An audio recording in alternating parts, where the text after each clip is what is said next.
There it is. And I want to make sure that before we begin, I'm going to wait for the attendee panel to populate with folks. Here it comes along. So I'm just going to wait a few more beats and then we'll dive in.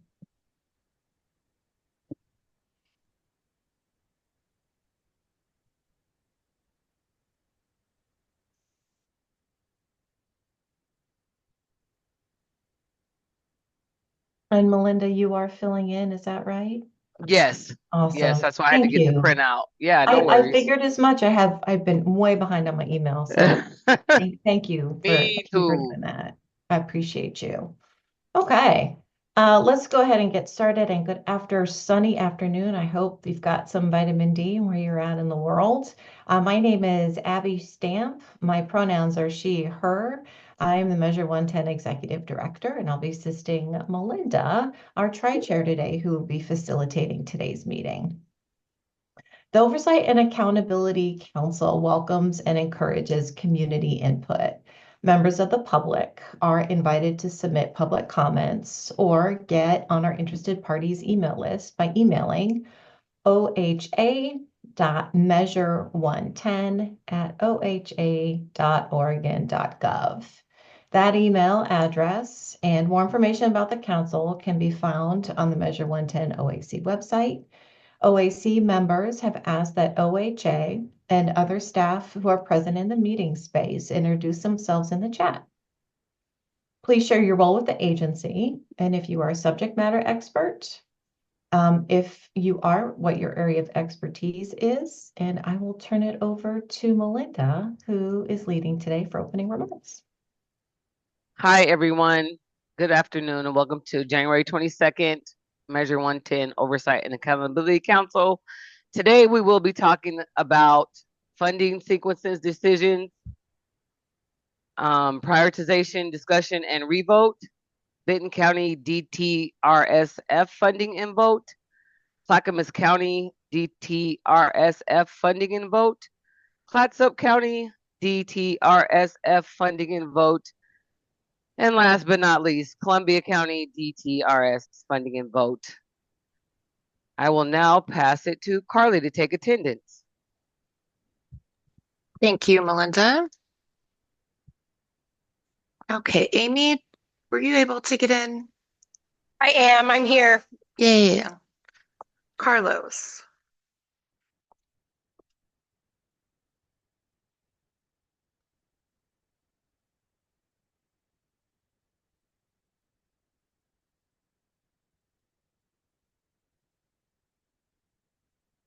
She froze. Sorry about that. There she is. All right, Carlos. I'm here. Caroline. Here. Dharma. Dharma is present, but she's in the attendee Oh, space. I So can probably needs to be promote her in just a moment. awesome. Thank you. Hubert. Hunter. Here. Okay, Hunter. Jackie. Here. Keisha. Here. Leticia. Here. Linda. Here. Melinda. Here. Meredith. Morgan. Here. Nicole. Onisha. Ron.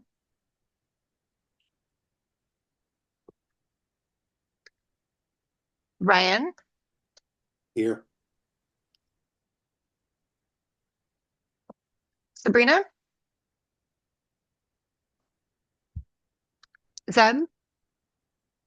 I'm here. And Sam. Is she here? She will be joining us. She is not here yet. Okay. And we have quorum. My formula messed up, but we're good to go. Get an exact number in a moment. There we go. I 13. attempted to move Dharma over as a panelist, but they declined. Okay. I'll reach out to her. I'll text her and see.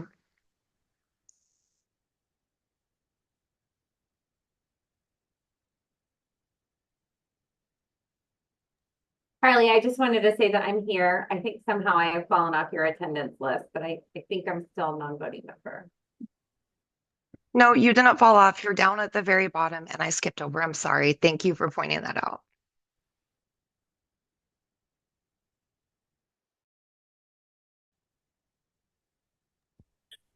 Back to you, Melinda. Okay, thank you. So now I will pass it to Abby Stamp to get us going with the funding discussion sequence. Thanks, Melinda. I just really want to make sure all of the OAC members are present before we begin. So I'm going to be patient with tech since I also couldn't find the link and had a hard time getting in to make sure that Dharma is able to be present. So I'll wait just a few moments, I should say.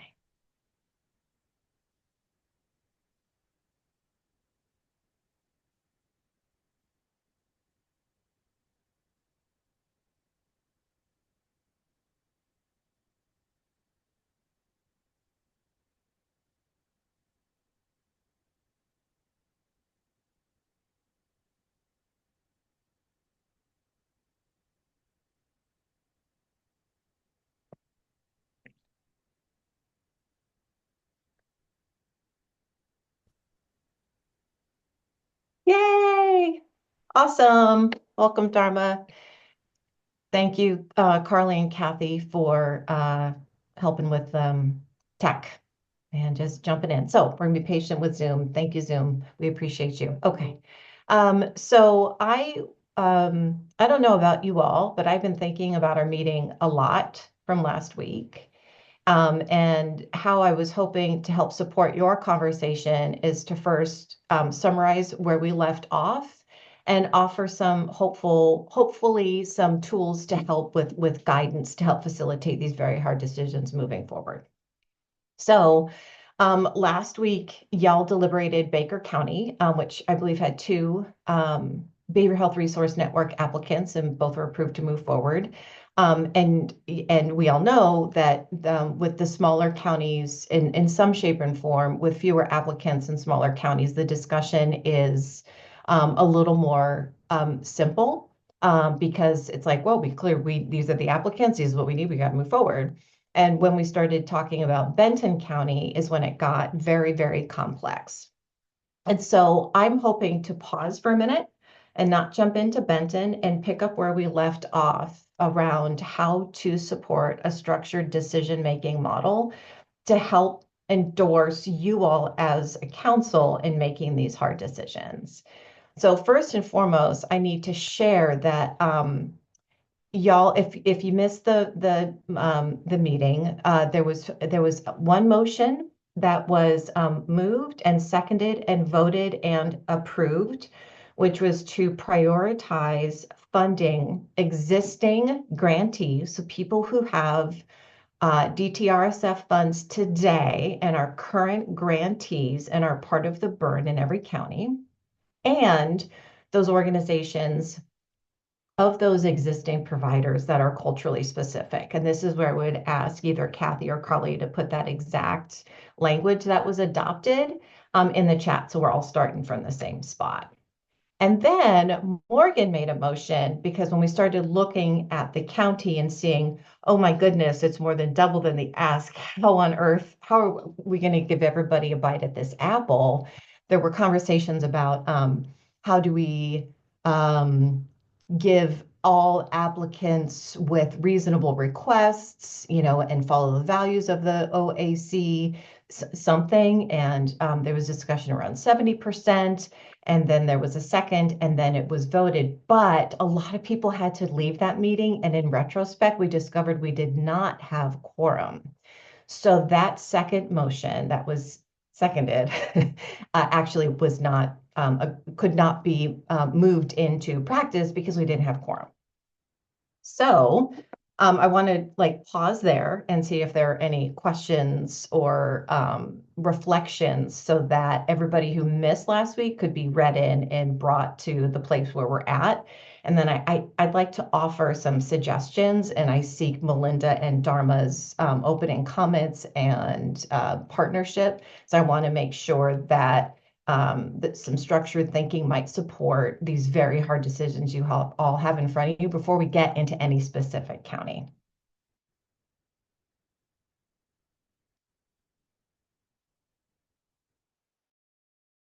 Who was not here on Wednesday have any questions about the meeting where we were at? I don't think the recording is posted yet because of our new tech. Thank you, Kathy. It is posted? It actually is as of like an hour ago. Awesome, awesome, awesome.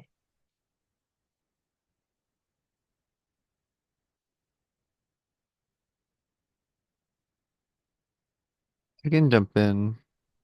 That's helpful. So with regards, you said with regards to the decisions that are being made, I just think that it's important that we not make a decision on a specific number, a percentage, if we move forward with this kind of approach, just because it might not be underneath that cap per county, that we should be flexible to that. I also think this is a little bit off from our first initial process in that we had information from the grantees last time as to what their minimum or what their cutoff rate would be to continue on, and we didn't have that opportunity this time, so I'm not sure how we can proceed with that regard. But I also know that it's important that we are not just I think that the motion wasn't just prioritize the ones that we funded the first time, but ones that were also culturally specific service providers.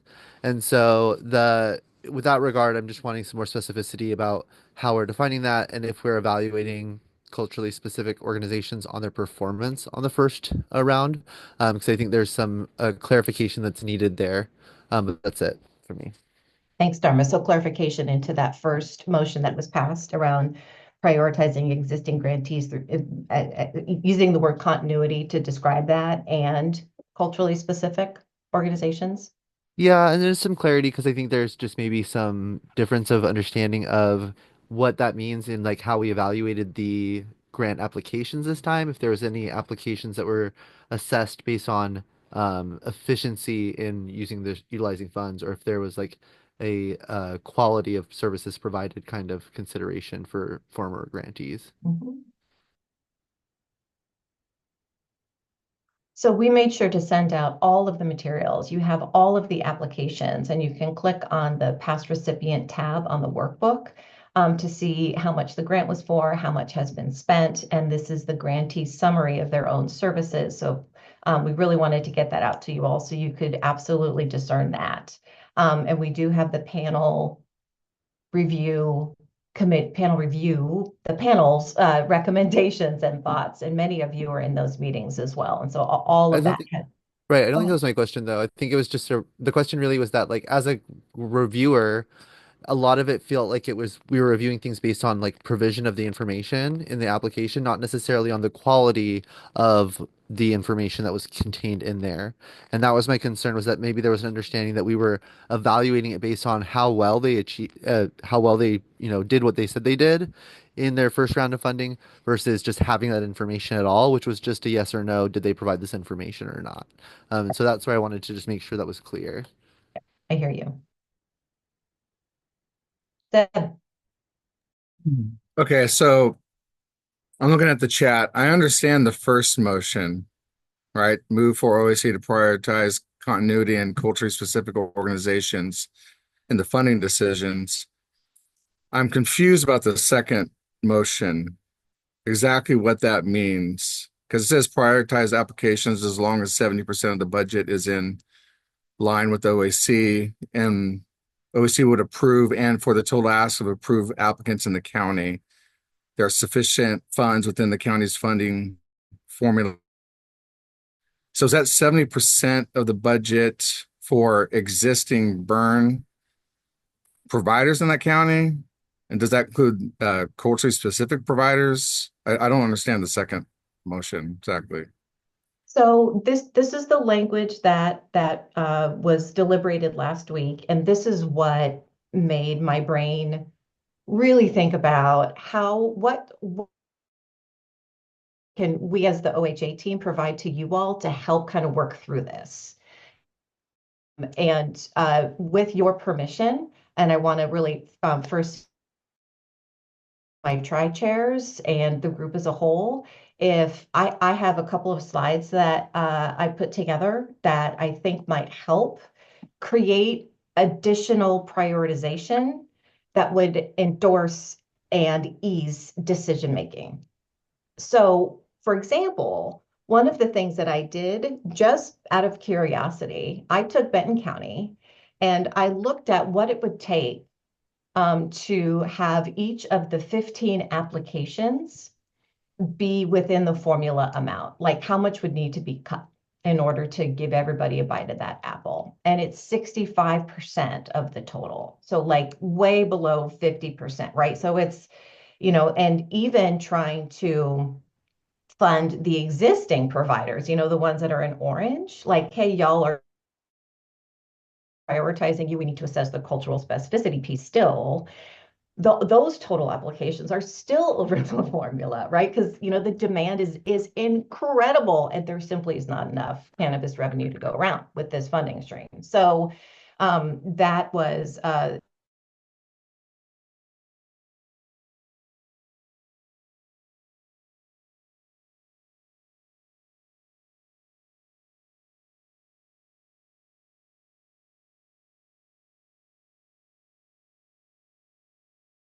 sort of our test case right now. And so what I would like to offer is some support to help some options for you all to decide what your priorities are so that as we get into these counties, some motions may make sense, others may not, to help support some of that. So if y'all, I would recommend, and again, this is your meeting, that we put that second motion on the back burner for a minute because we know it needs some more clarity and maybe look at other ways to help support decision making if that feels like a reasonable way to move forward to help ease the incredible challenge of these hard decisions. Melinda has a thumbs up. Sabrina? Whoa, that was super sensitive. I was just thinking about raising my hand. I didn't mean to raise it. I was just wondering which motion we were speaking to, if you don't mind catching me up really fast. Yeah, sure. So Kathy's last chat there, it says motion, move for the OAC to prioritize continuity, so existing grantees and culturally specific organizations in the funding decisions. That is a motion. That is, you all approve that. The second motion, the OAC prioritize applications as long as 70% in the rest of that paragraph. We didn't have quorum, so that actually did not pass. And so I am asking and proposing that we take a left turn and look at some other ways to deliberate how to make funding decisions in lieu of rehashing that second motion. And if you all want to rehash that second motion, that is up to you. I've been thinking a lot about this over the past 7 days, and hopefully we'll be able to give some thoughtful decision making support for you all to really come up with a motion that makes sense. Dharma works for her. Linda also agrees. Zeb says yes. I really want to appreciate the innovation of, let's just talk about values for a second. And like as an outsider, what I really heard from you all was a real desire to fund as many people as possible. And absolutely, yes. And that an incredible challenging thing to ask when the financial requests of all the applications are so much higher than the allotment for every county. So with your permission, I'm going to go ahead and share screen. Now we finished this like 45 minutes ago, so I appreciate your thoughts and your feedback. But what I'm trying to do is uplift what I'm hearing from you all and your values and priorities in a way that eases the pain of this decision. Not the emotional pain, because it's incredibly hard, but just the complexity. So I'm going to share my screen. And okay. So you should see OAC funding deliberation. Is that coming through? Yes, thanks, Leticia. Okay. So what I heard from y'all last week was that you first wanted to review the base burn and who those existing providers are. So if you recall, those are the ones that we highlighted in orange, and you all indicated as a value, you wanted to prioritize existing grantees for ongoing funding into the new granting cycle. And there was an and, not an or, that those organizations are culturally specific. Dharma, super great points about what does that mean? How do you define it? You have all of the applications. You can pull those up. Question 7 indicates their cultural and linguistic responsivity, and you can assess that. And then moving to the next step would be, so are they culturally specific? You could deem yes or no. And I'm going to pause because Morgan has her hand up. Hey, I feel like this was maybe a misunderstanding. That motion, how I understood it, at least, like there's a clause in the sentence, so it gets confusing. But I heard that as two separate things. So not prioritizing existing service providers who are culturally specific, but providing or prioritizing existing service providers and separately prioritizing culturally specific orgs, whether they're existing service providers or new applicants. That's how I understood the first motion. Okay, I think it would be good to get some clarity from the person who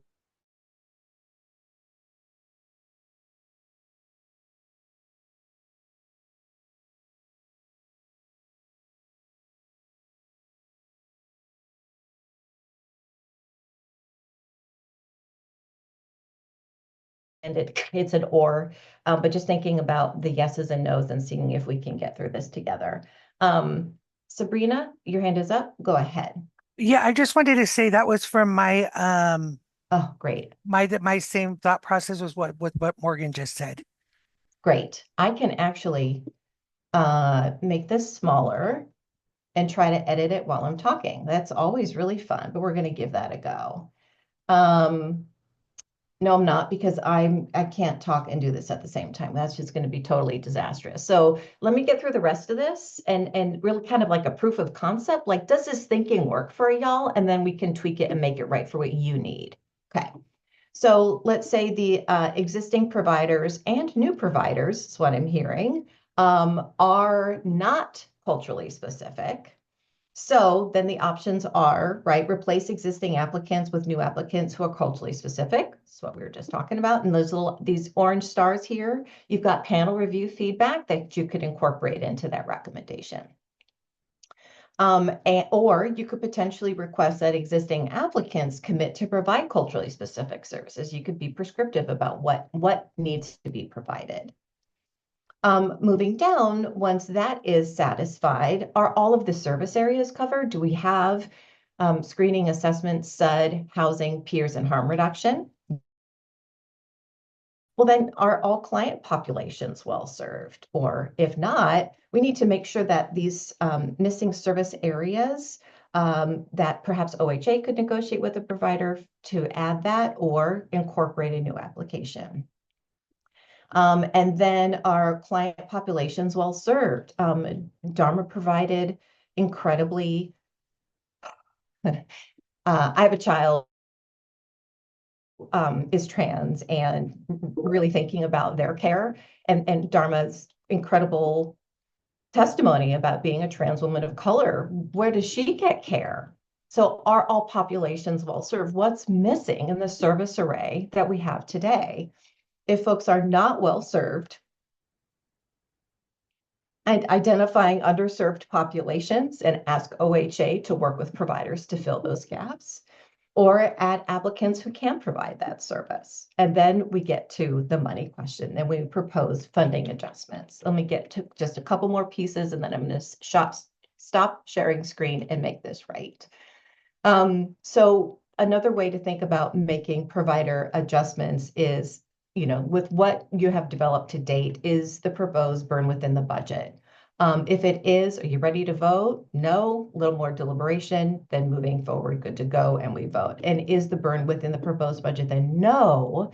Then potentially a couple of recommendations I would love for you to ponder would be to reduce all of the applicant funding proportionally. So each one gets a proportional percent decreased, or y'all can decide, you know what, Agency A's budget, I think, is a little hefty, so let's have them reduce this amount. This other organization reduced that amount. Per our conversation last week, we can allow those organizations to decide how to make that work for their own operations and service provision. But you could be more prescriptive and then deliberate and get to a space of being ready to vote. So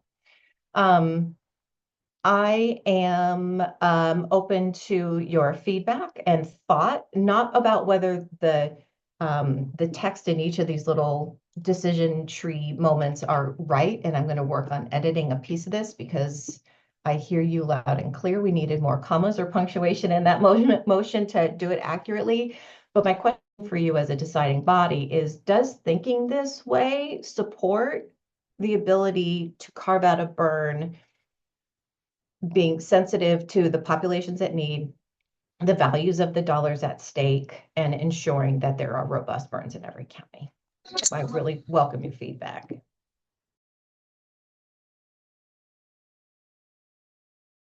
Hey, Morgan. Hey, Ed. I know you're live editing it. So the second part, the second screen, I understood fully, and I think that's a very clear way to maneuver to try to getting across the finish line. But I'm a little confused how we use the first part of the flow chart when it's just sort of like yes, no. It just, I try to, I mean, obviously this is very complicated what we're talking about, so I'm having a hard time. Because it's not like a smooth path. It doesn't go to the one and then lead into the next one naturally. These are, every point in that flow chart is like its own halting choke point, I feel like, almost. If I could see it again, maybe. I know you're busy with it, but Yep, let me pull it up. I just, like, can you give me an example, or can I imaginarily try to run through it one time just to see what it would look like? Absolutely. Morgan, can you do me a favor? I couldn't get in.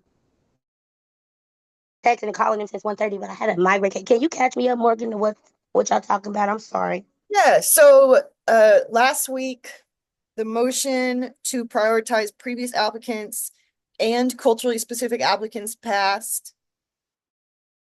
On the flow chart you're about to see, that motion got misunderstood. So those, it doesn't matter, it's getting fixed. But then the motion that I did about prioritizing applications who are,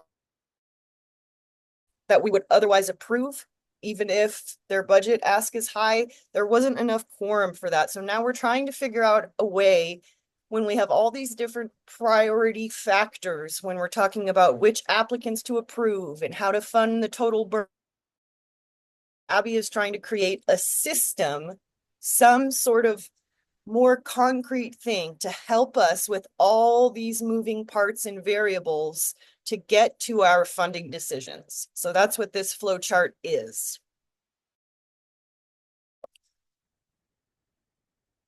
Okay. Thank you. Yeah. But the text on the screen is from the first motion that was misunderstood a little bit. So, but let me just like pretend. Okay. So, and initially what I got confused about, I thought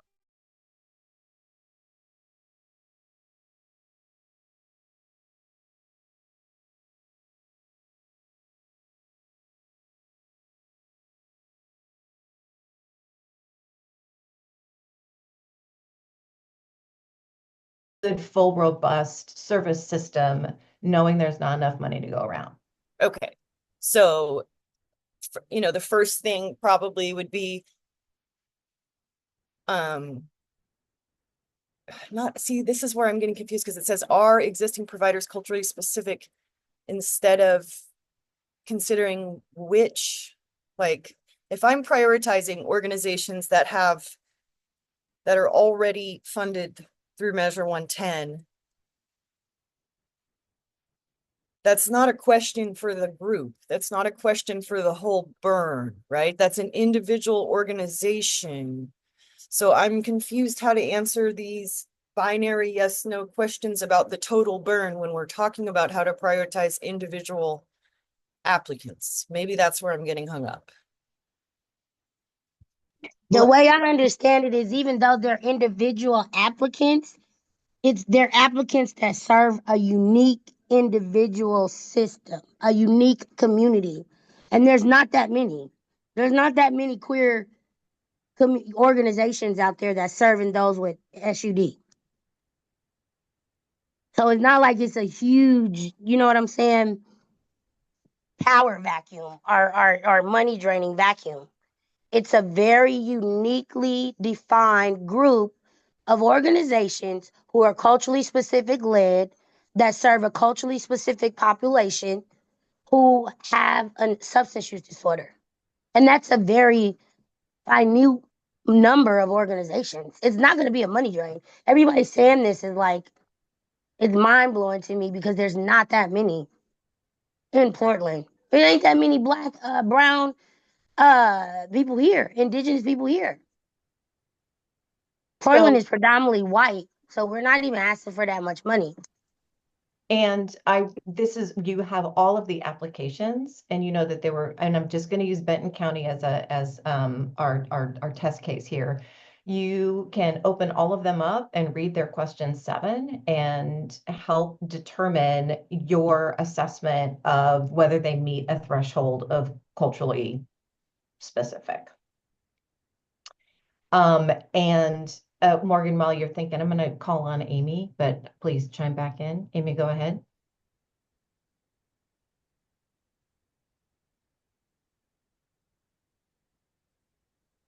Maybe Amy had to step away. Oh, hands back down. Okay.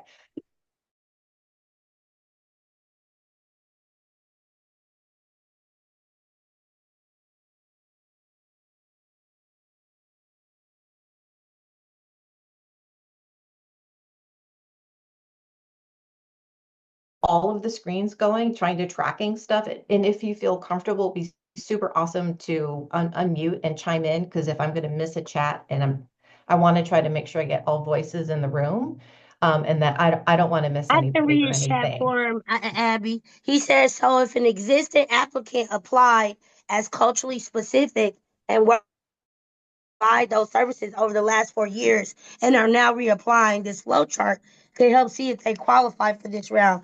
And I just wanted to say to that, when the grant writers created questions that they were asking the previously funded organizations, they asked specifically, how did you enhance services? Who did you help? What was the data the first year, second year, third year? And they asked very specific questions, and the questions were created to give you a clear picture of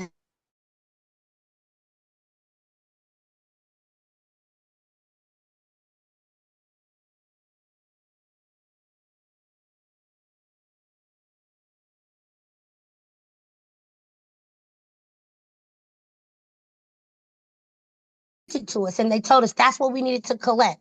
So very early on, when we first got the money as organizations in Portland who received Measure 110, they told us you must collect this demographic about ethnicity. You must collect this demographic about age range, 12 to 17, 18 to 26, things of that nature. So all of that information was given. And with that information, you as a grant reviewer can be able to judge, did this organization serve the population that it said it was going to serve? And on top of that, they asked, did you have any additional information you want to add to this grant? What was suggested by OHA staff is that you have something from the client, like client data response or survey, an anonymous survey that you give to the clients so that they can report how they receive services at this culturally specific organization.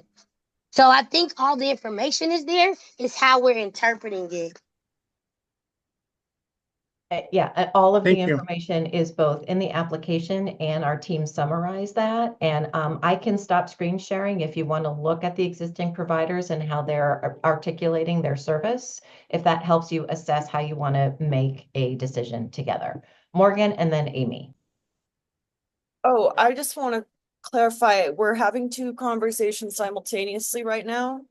So the funding prioritization of culturally specific, that is something that we need to still talk about with all the questions, the concerns that have been raised in the chat. But also right now, I just want us to try to figure out if this system that Abby is proposing works for us. We'll change all the pieces, right? It's essentially, we're creating like a weighted scale. Like if it's culturally specific, it gets more weight, it gets more priority on the flow chart. It's more likely to go to yes. If they're previous grantees, it's more likely to go to yes. But those are just the variables, which are very easy to move around and change the hierarchy. But for the system, for how to get to those things as we move down, without deciding what the things are in what order yet, does this flow chart work, or do we need something else? Because I am envisioning literally a weighted scale, maybe, where we get 1 point for previous grantee, 1 point for culturally specific, and just do that for all of the approved applicants in the burn, and then fund the ones that have the most points. So proof of concept, is this conceptually how you want to discuss together to help make these decisions for those hard big counties? Right, so let y'all think about that. We'll call it Amy, who's outside. I'm so jealous. Look at that sun. So I took a couple 3 deep breaths because I am just feel like we should have never said that this was an open RFGA. We should have never have said that. If we were intending on refunding our existing burns, and that is your intent, that should have been made known to everyone who put the time and energy in to applying for ballot measure 110 funds. Because they know that you have we know we have certain caps on these, and we know dang good and well that these burn entities put in for the large amount of the cap. And so it was pointless for that. So a lot of time and energy will be wasted, but that's okay, because we did screen the applications. In screening the applications, one of the primary questions on there is, how are you and are you culturally responsive? Even ask that of the burn provider. Amy, something happened to your sound. You sound pretty Off. Oh, there you Privacy.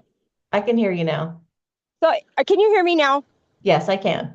I'm sorry about that. It specifically asked if we were culturally specific providers, if we were, all this stuff. We asked our entities that applied that question. It has been screened by the screeners. And even with that, they've moved it forward to us with their recommendations for funding.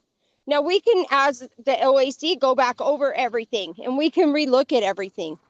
But I feel like that's just wasting time again, and it's recreating the wheel again, delaying the process again. And I know that this is just my one little lone opinion, but I feel like if we had these panels that went over these applications, and I mean, I've been one of them, and I go over these applications. We have all this, then and we say, okay, we're some of the selected ones, burn providers already, and maybe find out why they weren't set forward. That would be better known, right? But they did have to say what their accomplishments were for the year. That doesn't mean that the quality of care. And if we were concerned about that, we should have been doing that the last 4 years. We should have been tracking the quality of care. Because I can tell you that very many of them, from clients that I serve, we did track the quality of care. We did. There. And we collected complaints, and we asked all the organizations to put up a notice. I can't hear where you. Clients can give their feedback. We did collect the quality of care. We did. Because Okay. in every 3 months when we had to report the data Okay. of how we were serving the community, they I'm not asked done us talking specific though. questions. Onisha, What I what wasn't did that done. client get? Onisha, Did let's they let get Amy. housing? Did they get an Okay, I'm ID? done. I'm done. So we I'm collected done. quality of care. Okay, I really want to make sure that everybody who's raised their hand has the opportunity to say their piece. My bad, Abby. I'll raise my hand. And Morgan is next. Go ahead, Morgan. So partially to Amy's point and to Abby's migraine-inducing task of trying to make this flow chart and get us to agree on a system, I realized what's tripping us up. We are making this super complicated because we are trying to reduce the amount of applicants that we approve and decide who and this and that, which is making us try to do a prioritization scale. And what about this? And what about that? But like, Abby, you said that it's 65% of Benton County. If we approved the applications across the board for Benton County, and did a proportional budget reduction, it would be at 65% of the budget. Honestly, I don't think that's that low. That's two-thirds. It's 65% below. So if I applied for $100, I get 45. Okay. All right. Well, that's significant. That's significant, but still but that's still within like the realm. That's much closer. I just feel like we're going too rigorous in trying to weed out which organizations don't get funding to try to preserve people's asks. This is where the percentage came in that motion, and it was essentially just pulled out of a hat. But I'm just saying, there's this notion that we need to fund people, at like an 80 or 90% level of their ask. Otherwise, it's not worth funding them. And myself, like with the harm reduction nonprofit, I would much rather take, half of my grant ask than nothing at all. So that's just the root of our issue here, is how close to the pot of money in the budget ask, how narrow do we need to make those things? And the closer we want to get, the more complicated it is going to become. And that's just what it is. So if you all want to put forth total burns, where the allocation is close to the ask, we are going to have to do this incredibly difficult work of deciding who to prioritize and who not. Because if we were just looking at the grant reviews, there's like, however many have been determined to approve. Here it is. Hold it up, right? Yeah, I pulled this up just so we can have it as a reference as you're thinking. So, and this we are not going to deliberate these specific applications because we have call for conflicts we need to do first. This is simply a test case, right? So thinking about a percentage or however y'all might want to think about doing this thoughtfully, I just want to make sure you had something realistic to kind of compare those thinkings to. Cool. Anything else, Morgan, before I call on Onisha, then is Zeb, and then Hunter? No, just my final thoughts is I just would really rather make it as uncomplicated as possible, even if more grantees get less money. That's what I think we should be prioritizing. Okay. Great, thank you. Onisha. Yes, I got you connected to a speaker. Is my audio still working? No. Yep, we hear you. Yes. So I just wanted to comment on something that Amy has said about having to reevaluate the grantee applications, but I don't think that we would have to, because all of the information was there and the people that were asked to review the grants were asked to read that information. So they already have the information. And when you're talking about culturally specific organizations specifically, it's a very minute number compared to the overall funding that we're giving out to all of Oregon. You know what I'm saying? And so the same way that we need to prioritize rural counties for ways that they may need to use funding that could be a lot different than city populations, we also need to prioritize culturally specific organizations. One of the main philosophies we built this OAC on was to support those most impacted by the war on drugs. If a culturally specific organization that's culturally specific led has the data that was already reported and already reviewed, then I feel like they should be able to receive 80% of their ask because they are the ones that are serving a community that's hard to serve. And if that community could be served in predominant care, then it would be, and it wouldn't be so many reports that they're not getting the best health care and best addiction care in predominantly ran organization.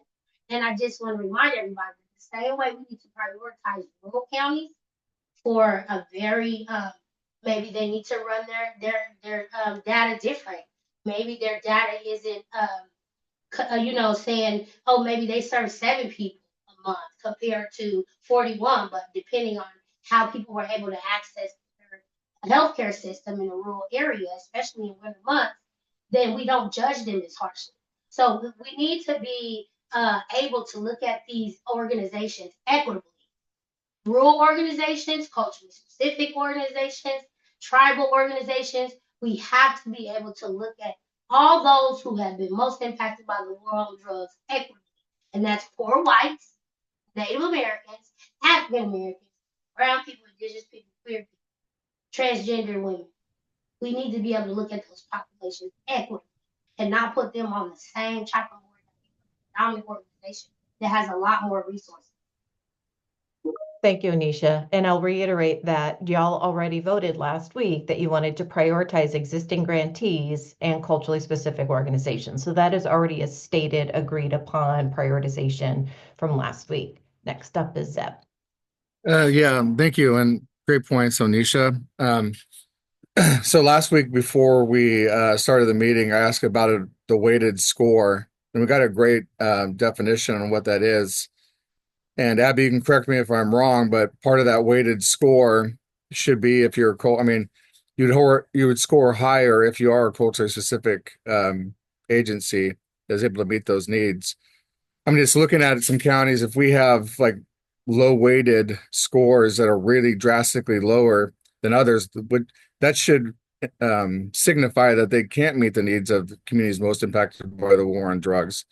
But theoretically, we should be able to just get rid of some organizations, and then the pot of money could be, like what Morgan's saying, there'd be less organizations divvying up the money, but we can't approve everybody, obviously. So anyway. So I'm sorry, Zeb. I apologize. Okay. I'm trying to facilitate through this because I'm hearing two different things. One is, well, maybe there's a way to meet in the middle. One is prioritize these specific organizations.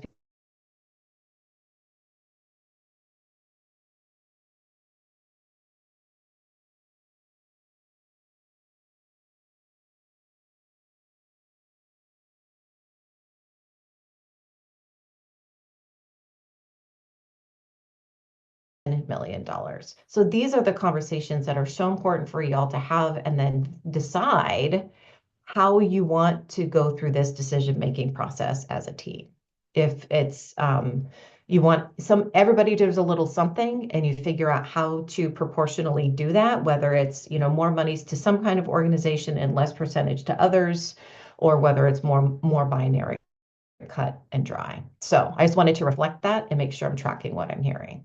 Is there anything else before I call on Hunter? No, thanks. That's what I was trying to get to. Like, we need to have some basis to identify the culturally specific organizations, so it's clearly marked that they are, and that they have, obviously have a good, application, decent application. And thank you, Morgan, for appreciate that. But we need to make sure that there's that we're not passing over agencies that can help serve the communities most impacted by the war on drugs. Thank you. Thank you, Zeb. Hunter? So I think that there's no easy answer to this. It's going to take a lot longer than important thing to point out. I also think that just split the pot up amongst everybody who asked without first looking at those things like, culturally specific, and also prioritized for previously being in the burns. I think breaking up the burns would be a negative for these agencies that have been working together for 4 years, unless, of course, they were in good standing or, you know, in particular, culturally specific services that they said that they were in the beginning, right? Because I think that an area that's a priority this is did we stand this agency up? If we split this money up, are we going to be shuttering doors of agencies? That's what I was speaking about in our last OAC. So I think that and it's not going to be easy, but there are certain agencies. I think somebody said in the chat that some people can't function with a percentage if we funded everybody, even if we kicked the lower scoring ones, which I think is a great way to start looking at it, Zeb. I just think that one thing that we should be looking at is, are we going to be, in essence, closing this service down because of the asks? And I don't even know the best way to look at all those. I just wanted to put my feelings out there that we need to look at these places that we stood up.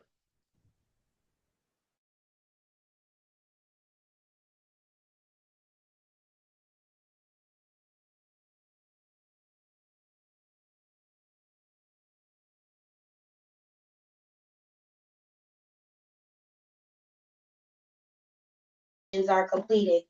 Currently, right now, I think half of us are supposed to end on January 31st.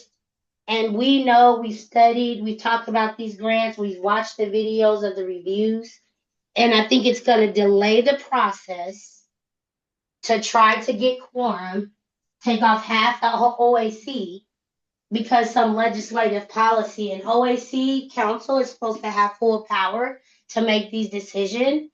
And I make a motion that the full OAC council is allowed to stay until all of these funding decisions are made. I second it. It's my understanding that is simply against the law, the rules, and we are unable to do that. And and Shannon, like magic, go ahead. The OAC can't weigh in if the OHA staff can't weigh in if OAC decides to make a decision and put a motion on the table.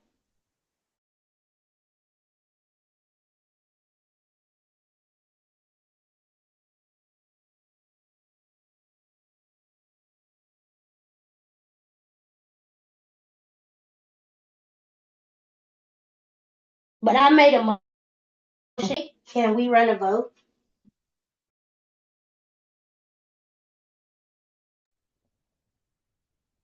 So Anisha, this is Shannon O'Fallon from DOJ. And so if I had to step away for a quick second, but my understanding is that the motion is to sort of extend the terms of all the sitting OAC members so that there's continuity in membership with these voting decisions. Is that essentially what it is? Only how these decisions are made, because if you don't, because of the timeline that we are to fund these grants, a lot of the decisions is going to be taken out of the OAC hands and put in the hands of OHE staff, because we're going to lack the body, because you're getting rid of half of the OAC council. And we were told that we were supposed to turn and make decisions about these organizations that we've been reviewing for the last several months. And I think it's really out of order to take us off of it when we know so much about it, and bring in either new OAC council members, and it's going to take time to train them, which is going to delay funding, or the decisions are going to be made by OHA staff having a lot of, input, when really the power should be in the OAC. So just for purposes of consideration, for your consideration in voting on the motion, there's a statute, right, that limits the terms of the members and sets out the reappointment process. And so that's not, that's something that's set by statute that the OAC can't change. And just a reminder, we also were told that we were supposed to onboard new OAC members. That was the plan. We were going to onboard them so that they wouldn't be as confused and out of the loop and as stressed out as we were in the beginning. We didn't I have have a any. question. Have the new members even been picked? No, So how are we gonna roll off if there's no one to replace us? period. It's going to delay everything. And the OAC has the power to make a motion and vote on it. I think we have it on the table, and it's been seconded. We should probably vote and then move on from here. Do we know when we're gonna have the new people voted on and ready? Yes, all of those decisions have been made by Director Hothy, just getting those letters organized and signed to make sure that we are communicating well. Okay. So what's the date then? I'm hoping that we can send letters out as early as tomorrow. And what about the onboarding process that we talked about when Jessica Carroll was here for the old OAC to onboard the new members? We were supposed to have meetings in Salem about some of the challenges that we faced and get them prepared so that they wouldn't have to go through what we went through in the beginning. Is that off the table now? I can't speak for what was decided before I started here. I'm sorry that I don't have that history to know what was decided. Right now, OAC is usually and legally the only one that can like weigh in on these decisions, right? And that they get to make a decision about whether we get to hold to what we agreed upon early on, because this is new. We created it as we went along, and that was one of the things that a lot of us felt really adamant about. We don't want to see people come into these positions with lived experience, fighting for their grandkids, having kids overdose, losing family members, working a full-time job, going to school, trying to stay clean and sober, and nobody with lived experience is able to really support them into what this process looks like.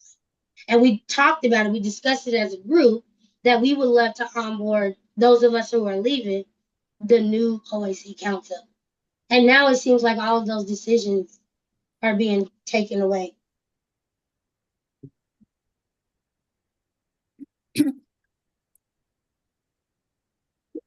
So I would love to know about process. I'm hearing discussion, and I'm curious if you all want to vote. There are 3 hands up. So is that discussion on the motion that's in the chat? Well, I've had my hand up for a while. You have, Caroline. I'm going to make 2 points. So there's no disrespect, Onisha, but we're talking about a whole different motion that you guys made the last time that we're trying to resolve first. And then you brought up an important topic. But I think in terms of process, we need to finish what we were discussing and get that resolved and then move on to your new motion, because it kind of feels, I mean, I'm still trying to respond to the last discussion. And now we got this new one in between. So I think the process, we need, I don't know which rules we're following, Robert Rules of Order or whatever, but I think we need to resolve the past issue we were talking about and then take on yours. And that's the first one.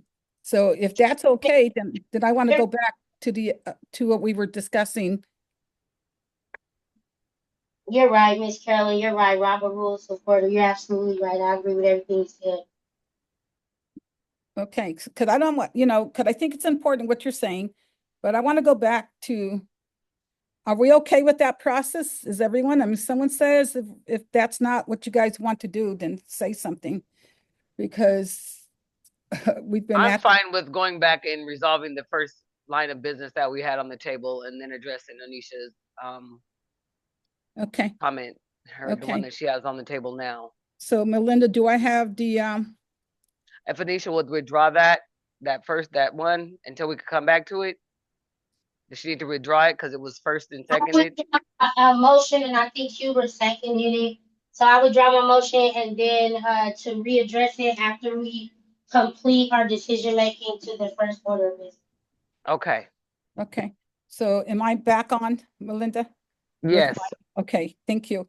So I just want to make sure, I'm one of those folks who cannot be on all these recent calls. That's the one reason why I decided not to read the grants, because of I'm on too many committees in my job, even if I'm supposed to be semi-retire here. So yeah, so I just want to make it clear that when we submitted these RFPs, I thought we made it very clear that there was a reduction of revenue.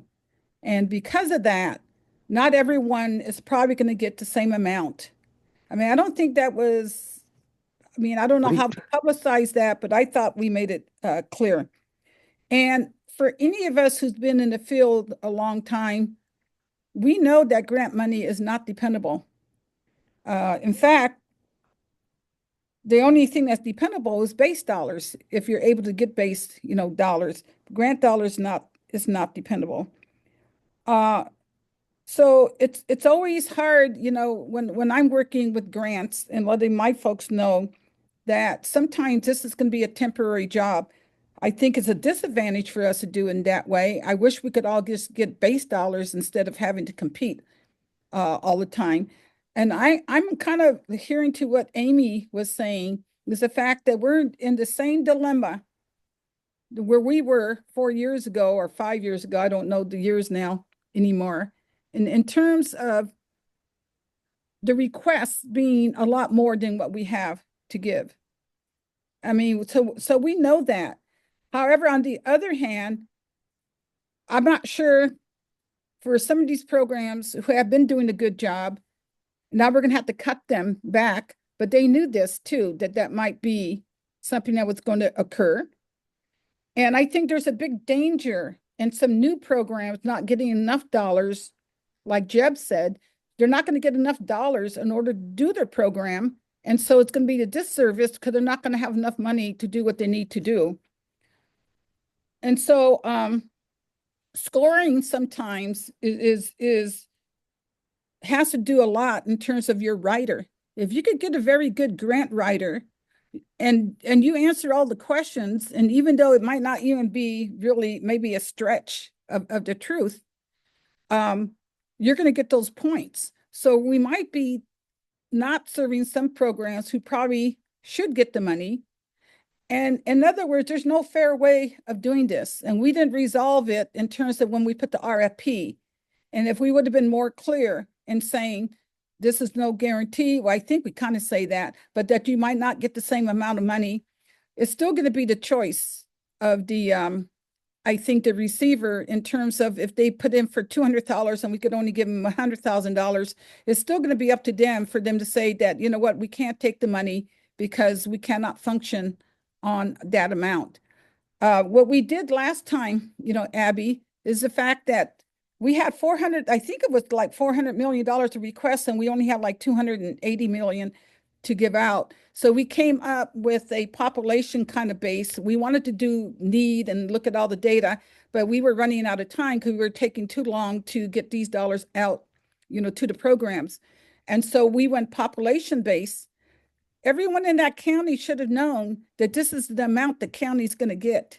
And so if Benton's going to put in for 23 when there's only 10, and I know that's not the accurate number, I'm just making a point.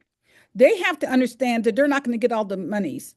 The same thing with Lane County. I mean, theirs was really seriously, over the top. And these programs, when you read some of these programs, they were really well written, really well done, and very well deserving.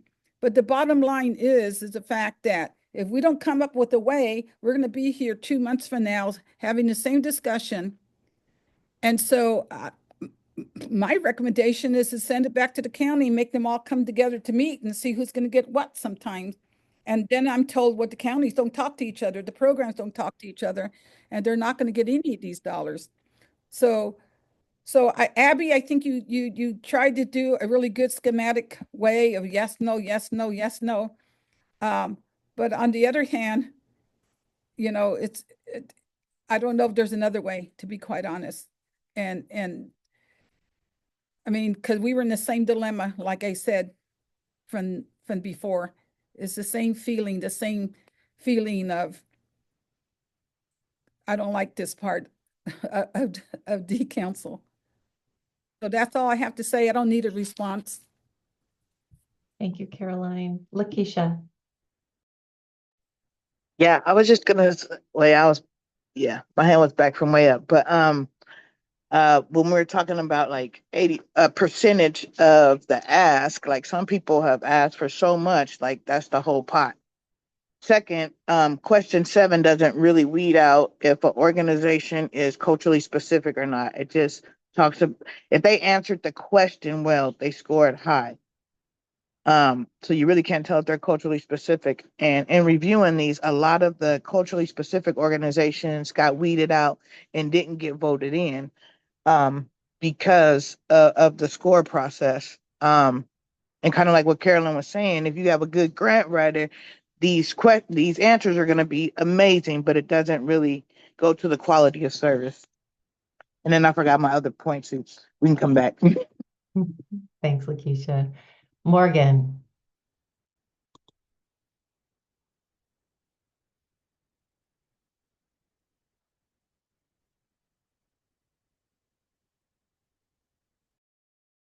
Morgan, are you there?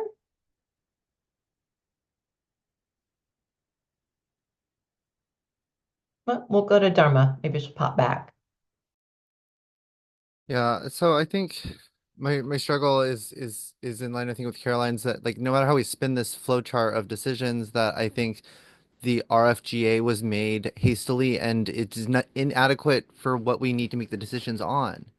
And so I don't think there's ever going to be a good decision that feels in line with our values based on the current RFGA. And I don't know that it feels like it was done without the same kind of approach as last time, where individual organizations were, had an MOU before they applied, or they were working together to provide their baseline, so that we didn't have to come up with a baseline for them, that we can't do. And having to work it out county by county is going to take a long time. It's going to delay the funding. I feel like it's going to delay the funding more than going back and starting over, which, because at this point it feels like it's goes in circles, and I'm worried about delaying the funding more and more and more to continue to have this debate per county when we probably need to redo the grant applications, realistically, because it's the only way I think we can move forward, meet our values, and address all these concerns. Because the problem is the RFGA, how it was done, and we can't go back now and talk to them based on the current application, but we can restart the application because it's insufficient to meet the needs of what we need to do.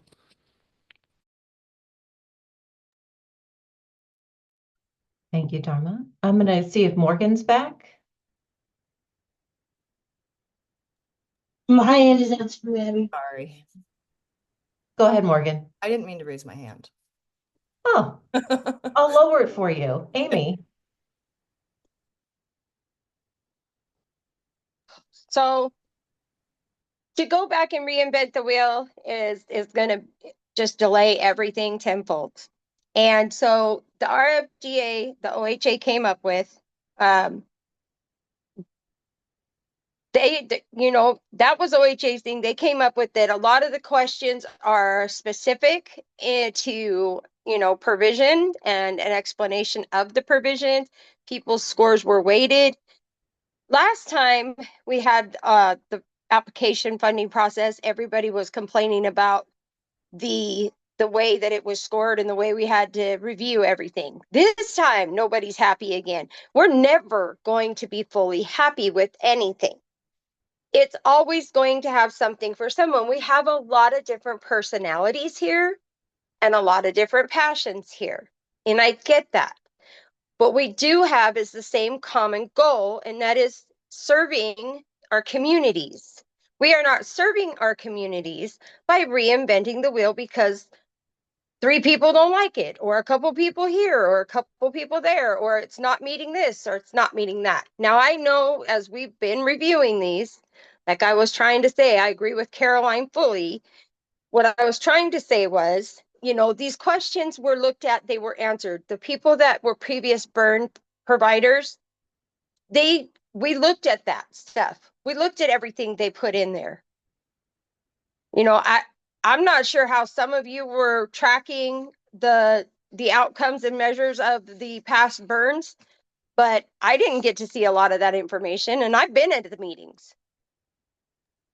I've heard a few complaints, but other than that, and I've had to ask questions for other clients and people like that to go to the burns to get help. So there's a lot of stuff still out there. We need to get busy on this work and stop doing what we do. We don't blaming OHA for having a poor scoring system. Why didn't somebody say this way back when? But now it's a problem because all of the burn partners may not get funded. And they may not get funded because, and they knew this because I remember our conversation, we're going to fund this. Grant funds are not a guarantee. They are not a promise. But what they are is available for you to apply for each time that the round comes up, right? They knew that. They knew, a lot of them knew they needed to get certified to be able to bill for services and become sustainable outside of ballot measure 110 funds. It's even one of the questions in the application. So they knew that. So all I'm trying to say here is we gotta continue. We gotta move forward. We keep taking steps back because, a handful's not happy. I get it, but that's not going to save lives. That's not going to change anything. And a lot of these burn partners and burn people bill for services. They don't have to shut their doors. They don't have to shut their doors. Thank you, Amy. I see 3 more hands up, and then we need to move into so now what, right? And so I just downloaded the slides as PDFs, and just Carly, so you know, it's in your inbox if you could forward it to everybody so folks can have that on their screens, because I think it was Linda who made that ask. Because what we have are the rules and the tools that you as a group and OHA staff agreed to, and this is what we have to move forward. And I want to recenter our conversation around our community members in need, and how to muddle through this, really challenging situation we're all in, to ensure that these dollars do get out the door in the best way practicable for a July 1st start date. Onisha. Yeah, my comment is quick. It was just to add on to what Keisha was talking about, and she made a great point about grant writers being excellent writers and saying they're going to serve a culturally specific population, and we get kind of wooed in by the words that they write, and we say, "Oh yeah, this is great." But when reevaluating those who are already funded, in addition to whatever they write in the grant, we also get to look at the data, which is why OHA asked for the data. They asked, how many queer people did you serve? How many transgender people did you serve? How many Black people did you serve? How many Indigenous people did you serve? What was their age? What was their gender? They asked us that, and we had to report it in the grant process. So whether or not somebody writes some very eloquent words, we get to look at the data, because the data is the only thing that matters. How many people of that culture did you serve? So there's a way to get around whether they write good words or not. We get to look at the data to see if the data backs those words up. Thank you, Onisha. Dharma. I'll try to be concise. I feel like as a reviewer, I didn't get to consider those things with how the RFGA process scoring cards were framed. And I don't think everyone felt it was a similar process. And when you have multiple people on the panel, right, expressing that they evaluated things differently, then it makes me concerned that these are not being evaluated properly, because those things aren't considered the same by everyone, right? I scored an application that did not provide their milestones information at all, and we still discussed it. It still went forward. And the problem is that I had no idea what their what their last 4 years look like, because they didn't have any of that information in the application that I scored, and it was still evaluated. And so my concern is that, like, we aren't forced to move forward. I understand that July 1st is very soon, right? In all considerations, but I'd rather go back now than make decisions that we have to say that aren't going to be the best for our communities. And when there is a solution that is redoing the process, because I really don't feel comfortable that any of that the process itself, right? When we have Abby saying that, that she would have changed the process if she had been in charge of it, that's an indicator to me that we should change the process that was designed for the RFGA because it's not adequate. It's right. It's the process was impracticable now, and so I'm wondering, like, why would we move forward with an inadequate grant? With an inadequate grant proposal, and it really makes me stressed and nervous that we would be making like decisions that are going to hinder our ability to serve the communities best. And I know there's a need to get those dollars out the door, but there's a need for those dollars to do stuff to save lives in the best way possible and to have the biggest impact for those that are most impacted by the war on drugs. I don't think that's happening with this process now. Before I call on Morgan, I want to share that I've learned a lot in my 3 months on this job. I've learned how much incredible good work these dollars do in the community. And I've also learned that there are many things learned and only improvements that we can make ahead. And it is my understanding that this process, albeit full of flaws, I mean, stuff I do all day long is full of flaws, from like whether I brush my teeth for enough minutes and whether I have enough protein in my dinner. And I believe that this process, albeit challenging, truly tried to stay objective and take all of your wants and needs into consideration. And the tools that we have today are the tools that we have today. It does leave us with over 320 applications and a lot of notes and comments and words, which is really hard to evaluate that many when it isn't like it's an A- or a B plus. That would be a really different way to be able to say, well, give all the Bs all the money, right? We just don't have that out at our disposal. So I certainly hope we can find a pathway to move forward, because these dollars are incredibly important. I've got over here on this screen the funding requests versus formula by county, and almost all of the counties are over their formula ask, not because we're mad at them for not planning together, but because there is a demand and desire in the community that these specific services are so critical to help folks get on their individual journey towards whatever recovery looks like for them and their families. So I just want to keep that as our North Star as much as possible, and call on Morgan. And the asks are really big because people shoot their shot in grant applications. But okay, so I've been going to school in California now for a few months, and I've been able to see how other people do things, right? In their committees and their funding and everything. And it just feels really familiar because there's this thing that happens in Oregon all the time where we let trying to seek the perfect be the enemy of the good. Where if something is not, it's like we're always seeking just the right collection of words, and then that'll be the perfect question. Or if we tweak the variables, then we'll fund the perfect organizations or have the most perfect rubric so that we fund the most perfect priority population with the most perfect services possible. And unless we can do that, we don't do anything at all. And another thing and this is such a pitfall, especially when we're talking about marginalized populations, we get so incredibly prescriptive, right? We're we're only going to fund this population with this and this other thing, and we're whittling down. And then what we're actually doing, though, is making it harder to fund services, to build up services on a whole that would actually access those populations. I think to the Multnomah County Housing Vulnerability Index score, which they tried to, find a rubric because housing was very scarce for people who were houseless, and prioritized people who identified as women, people with disabilities, and people of color. And because they were doing that and only in such a prescriptive fashion, they housed fewer people by a huge margin than all of the other counties around us.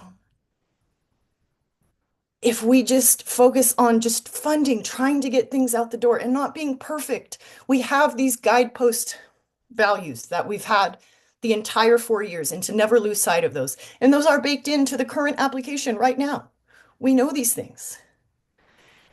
And it's just, the time scale of the government bureaucracy and machinery to do this funding is so slow. Like we just, and this isn't forever, right? This is this grant cycle. This isn't the only funding that is available to these grantees. I think it's a very important pot of funding, and the task before us is incredibly important, which is why we have to just do it. We have to find a way to do it and to agree and to move forward. And nobody's going to like everything, and it's going to be imperfect. But if we just fight over every little thing and fund fewer and fewer organizations, the money's not getting out. It's not, we're not going to meet this July 1st date at this pace. Not even close. Come on. All right, that's all. Don't let the perfect be the enemy of the good. Be more like California? No, just kidding.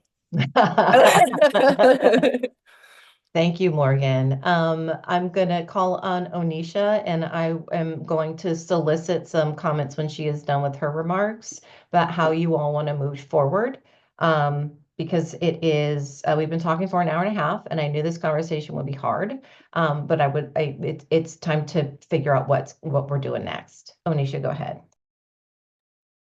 So I just want to say, thank you to everyone for considering and weighing everybody's comments, because it's super important. Unity isn't about uniformity. We don't always have to agree. But one of the things, I always live by is like, love is an action word, right? What we say and saying what we mean is an action word. When we said in the very beginning that we were going to prioritize those most impacted by the war on drugs, it makes me wonder if a lot of the OAC Council has really studied the war on drugs and what that did to populations, to be given drugs, to be allowed to get away with things that increased the drug use in very specific cultural communities.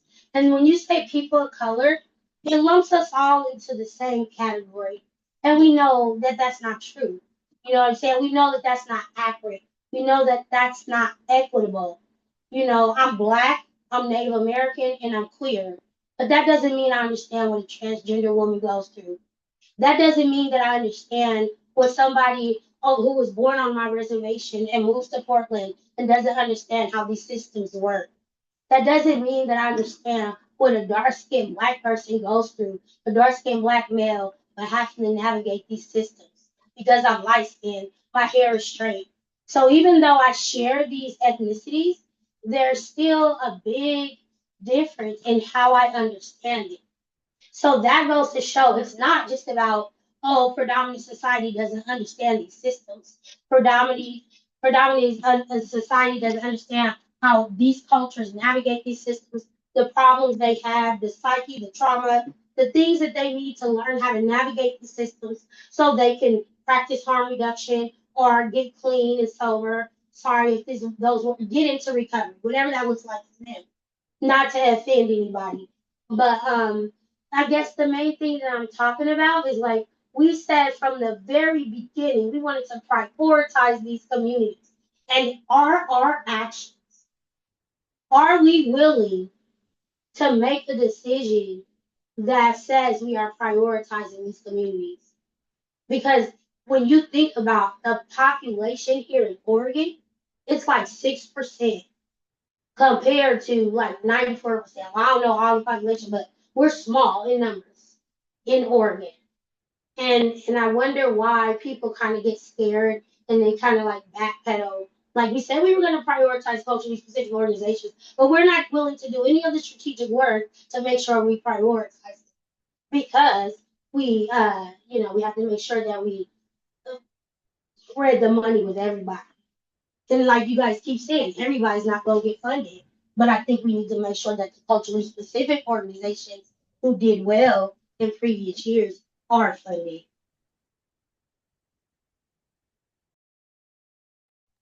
Dharma, go I'll try ahead. to be really concise, but I think that it's really dangerous for us to move forward and make these decisions. I guess as someone, I study policy, like drug policy. It's my field of study. I study policy and understand that the ways that we transform systems that have been working against people, especially marginalized people, isn't by doing things the way that they've always been done. And it's to not make, not rush into these decisions that are supposed to be really big statewide processes that inform future funding cycles, right? The folks who we grant these funds to now has an implication for who gets funded the next time. And that's just an inevitability of grant cycles. And so I would really move that we decline the recommendations of the current RFGP and develop an alternative process for the recruitment and pass the responsibility back to OHA to develop a better process. I understand that's a costly thing and a timely thing, but I don't think that we should rush into this decision now. And so I would really just move that we re-examine the process of the RFP and see if other folks agree if we could vote on that.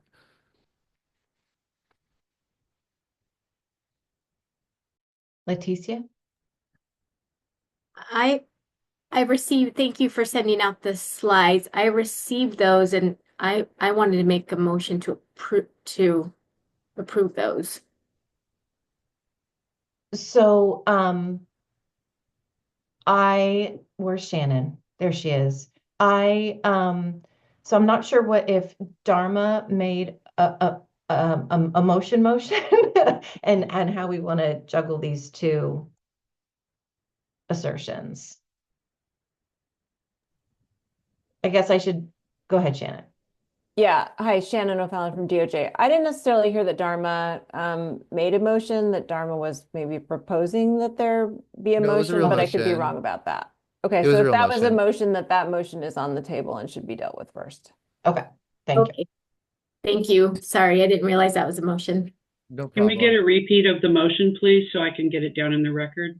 Yeah, let me put it in the chat real fast. I think this is the best summary of this. I move that we decline the recommendations of the current RFGP and have OHA develop an alternative process for recruitment. Thank you. Okay, Carlos, seconds. Discussion? Yes. Who's going to do this? I think OHA has the statutory responsibility to make the process.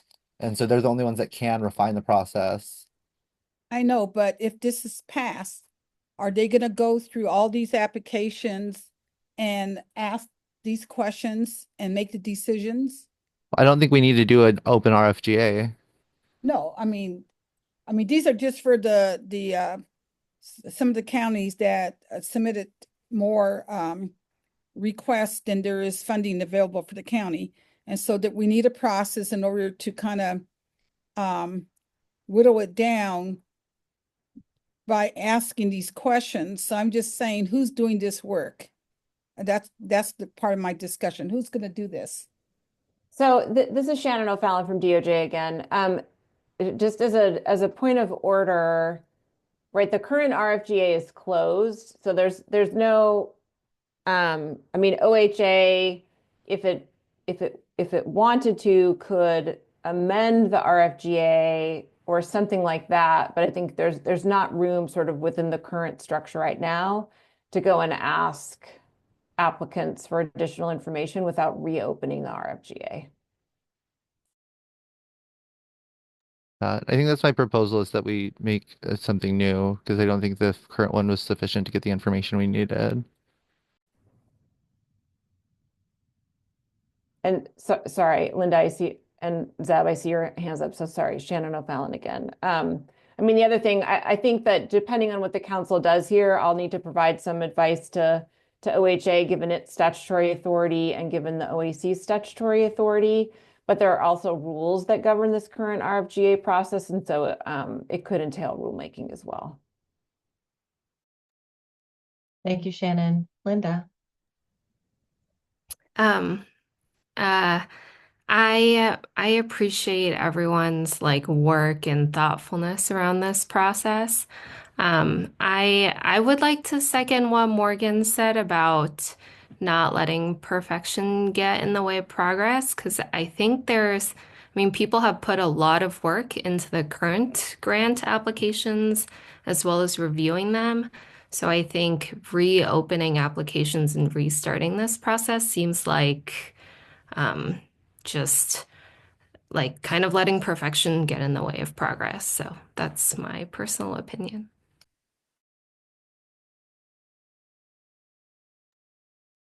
Thank you, Linda. Sam? Yes, I think I'm gonna echo that. If this was like 4 or 5 months ago, then I would say yes, let's do that. But it's not, unfortunately. So I think we gotta make the best decisions we can now to move forward. I like the slides that were sent to us, but I just don't think it's feasible for us to start the process over again. The only thing I would say as a caveat to that would be like, is there one specific thing that they could, a follow-up question could be asked from each provider? Like, how do you provide culture specific services? Or something like that that could take like a few days as opposed to a whole new process. But I think we got to move forward. Thank you. Okay. Hubert? Ooh, I I feel like we need to keep this process moving, because we're on a time schedule here, and there's programs waiting to be funded again, and if we keep trying to change the system to be, we'll never stop doing that. We'll never stop doing that. I think we need to keep this going forward and get this grant money out. And then once this cycle of grant money's been given out, then we can come back to the table and we can make changes down the road if we need to. But right now, we need to get this money out to who's going to get money, and so they can do the work. Everybody's not, like I said last time, everybody's not going to get grant money, and everybody, that's just the nature of the business. If we want everybody to have money, we make a bigger funding way to fund people. Until we do that, then we got to work with what we got. You know, that's just reality. Life ain't fair. Thank you. Thank you, Hubert. Dharma? I definitely appreciate what I'm hearing from folks too. I think that my motion I don't think indicates that they would have to close the RFGA, right? That like if there's a change that's asking every single applicant in a way that doesn't, favor some applicants over others, but asking every single applicant for the information that we needed to have had, like, well, if you had to operate at some level of funding compared to your current budget, what would that be? But something like that, I think if we had some ability to go back and ask all the applicants the questions, that wouldn't make us do a whole new RFGA. I'd support that, but I think too that like if there's a process that's an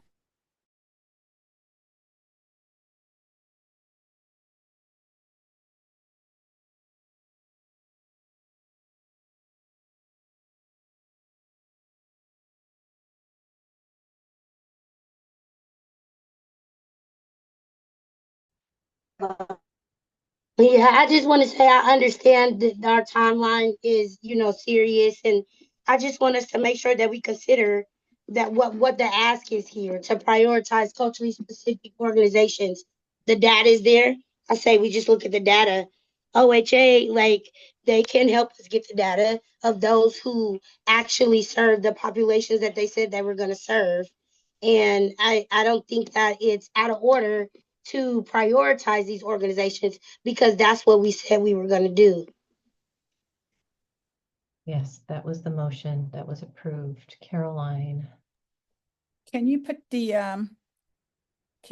the slides up? I could see them, but I'm not sure if everyone has two computers like I do. Yeah, so we're deliberating the motion that was seconded to decline the recommendations of the current RFGP and have OHA develop an alternative process for recruitment. We're having discussion on that before we vote. Okay, so we're not talking about the two slides. No. That's not the motion? No. Oh my goodness. I don't know where I must have fallen asleep. So I'll reread this. So Dharma moved that the OAC declines the recommendations of the current RFGP and have OHA develop an alternative process for recruitment. Carlos seconded, and then there was some discussion. And if there are no other comments, we'll need a vote, a roll call vote. Harley, please. To Thank you. our amendment, that's like, I move that we decline the recommendations of the current RFGP without changes, and then see if there's changes that can be made that wouldn't cause us to cancel the whole RFGP, but still collect the information, right? The culturally specific information or the budgetary information that we would need to get better understanding of what their bottom lines would be, compared to what they applied for. I just don't know, but it doesn't feel like it's going to ever meet our needs. And I don't think it's processors perfection though, to everyone's point though. So if you I want think, to amend your motion, Dharma, could you put that in the chat or yeah. so Kathy can capture it for us, please?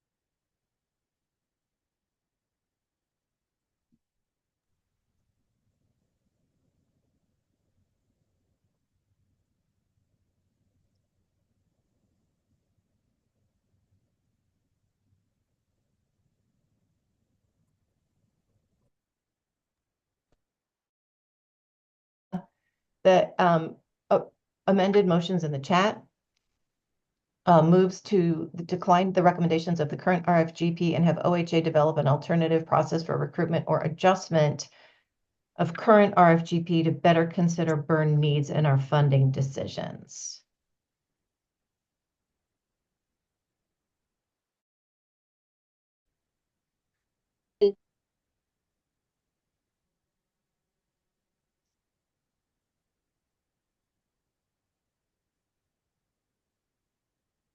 Is that clear for folks?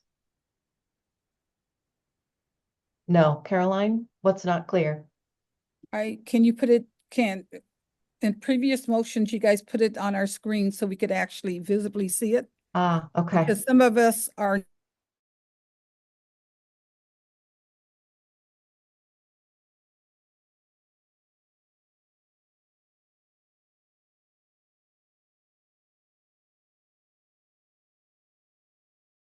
There.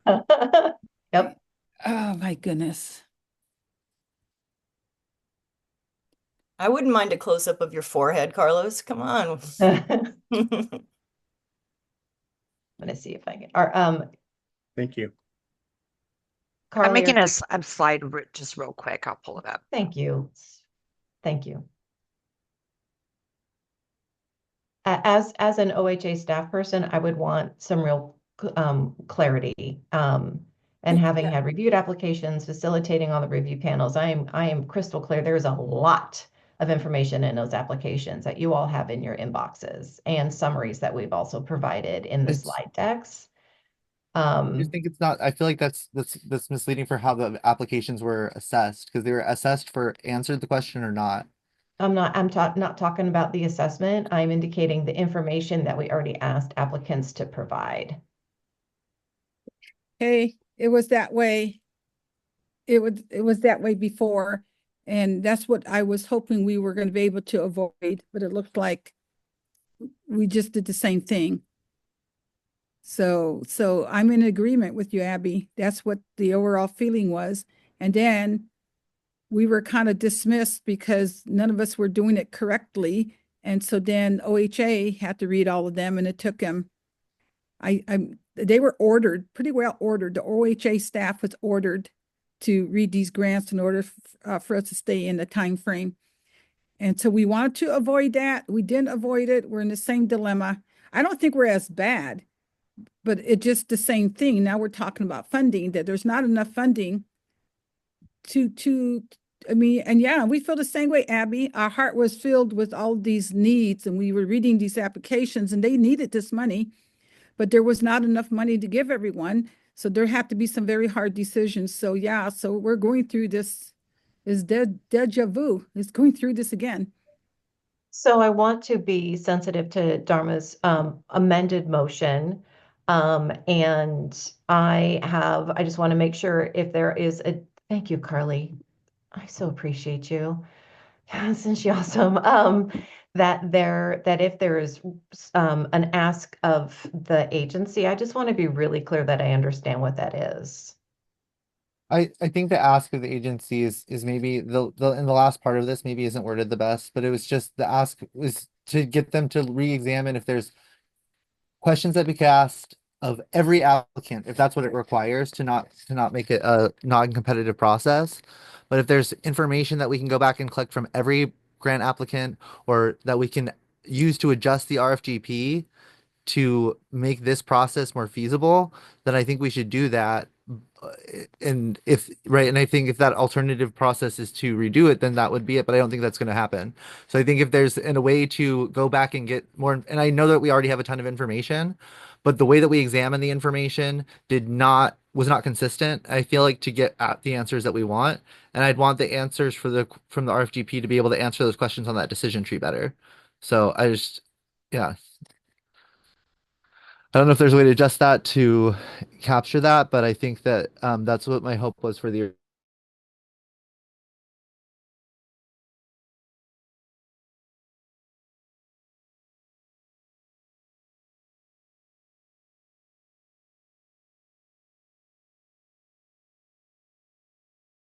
Well, my hand won't go up.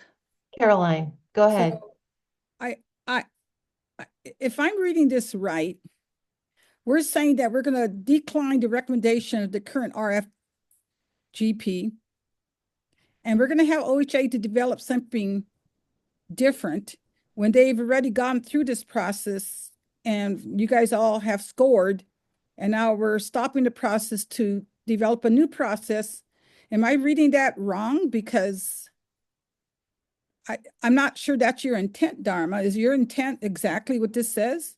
The intent is to either redo the process or to make an adjustment in the current process to meet the needs of of this decision-making process, right? That I feel like currently as is, the process didn't meet our needs, and I think that like if we're able to ask information of all the applicants to clarify things, assuredly, right? Because I don't think that all the applications were assessed in the same manner. I don't think they were all given the same kinds of wait on those things. When we're talking about waiting those decisions, the questions asked if they answered a question or not whether or not they were a quality, culturally competent service provider, right? It asked them, did they fill out that piece of their application or not? And even when they did not provide the information, it still got reviewed as as a past application.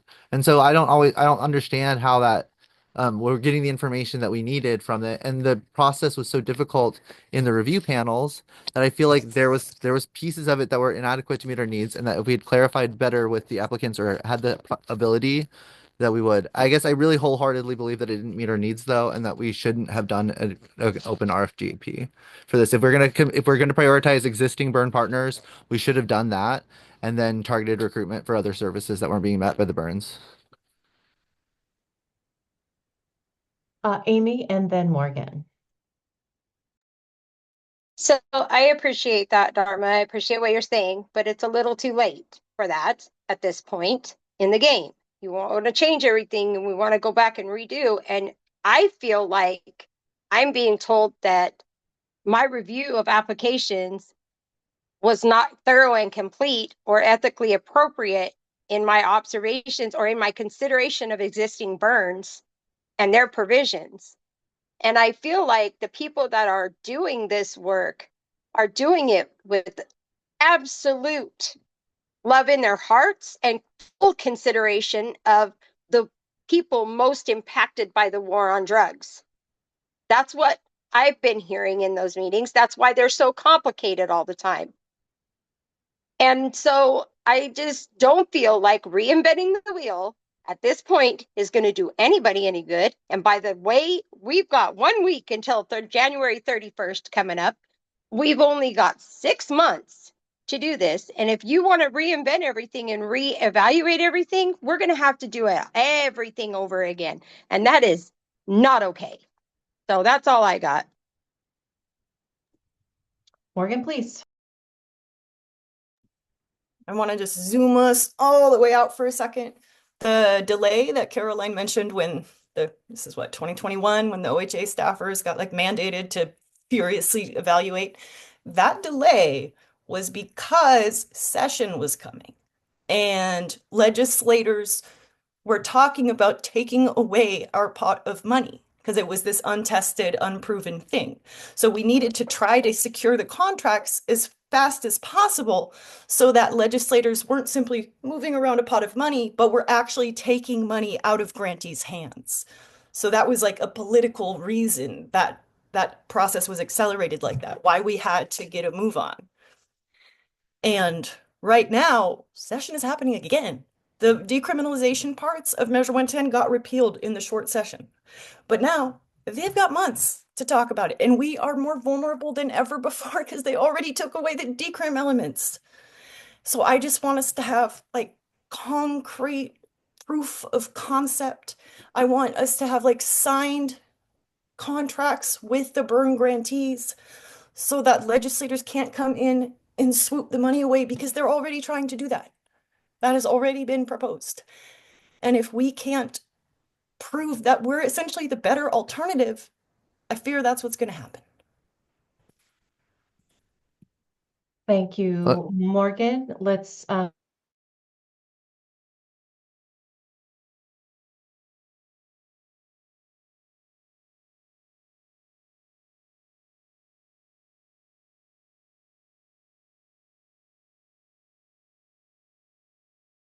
but we weren't given that opportunity even by OHA. If we had had this conversation in December when we should have had it, instead of canceling it to continue what was becoming like a really messy review process, then I think we would have considered it in a timely fashion. But we weren't given that option because we weren't meeting. And like as a tri-chair, we weren't, I don't feel like I had the ability to even bring this forward until now. And so that's the frustrating part is that whenever there's those opportunities to make those changes, we weren't given them. And I feel like that's the frustrating part is that if folks felt that way, that they would have done it 4 or 5 months ago. I don't think that we've had enough meetings since like October to really have been able to make the decisions that we needed to about this process. And I feel like it really just put us in this position. And I feel like that's just happens time and time again in these processes that have forced us into a place where we're not performing well enough to get funding from the legislature anyways. And so my concern is that we're going to put out another round of funding and then we're going to get scrutinized for it. And that's what's going to cause us to lose funding again because it hasn't been able to do what it needs to do. And so that's my concern, I think, and it's not a matter of perfection. It's a matter of like they gutted our program based off what we were doing. And if we continue to do it the same way, they're going to gut the program again. And, I think that's my concern, but yeah.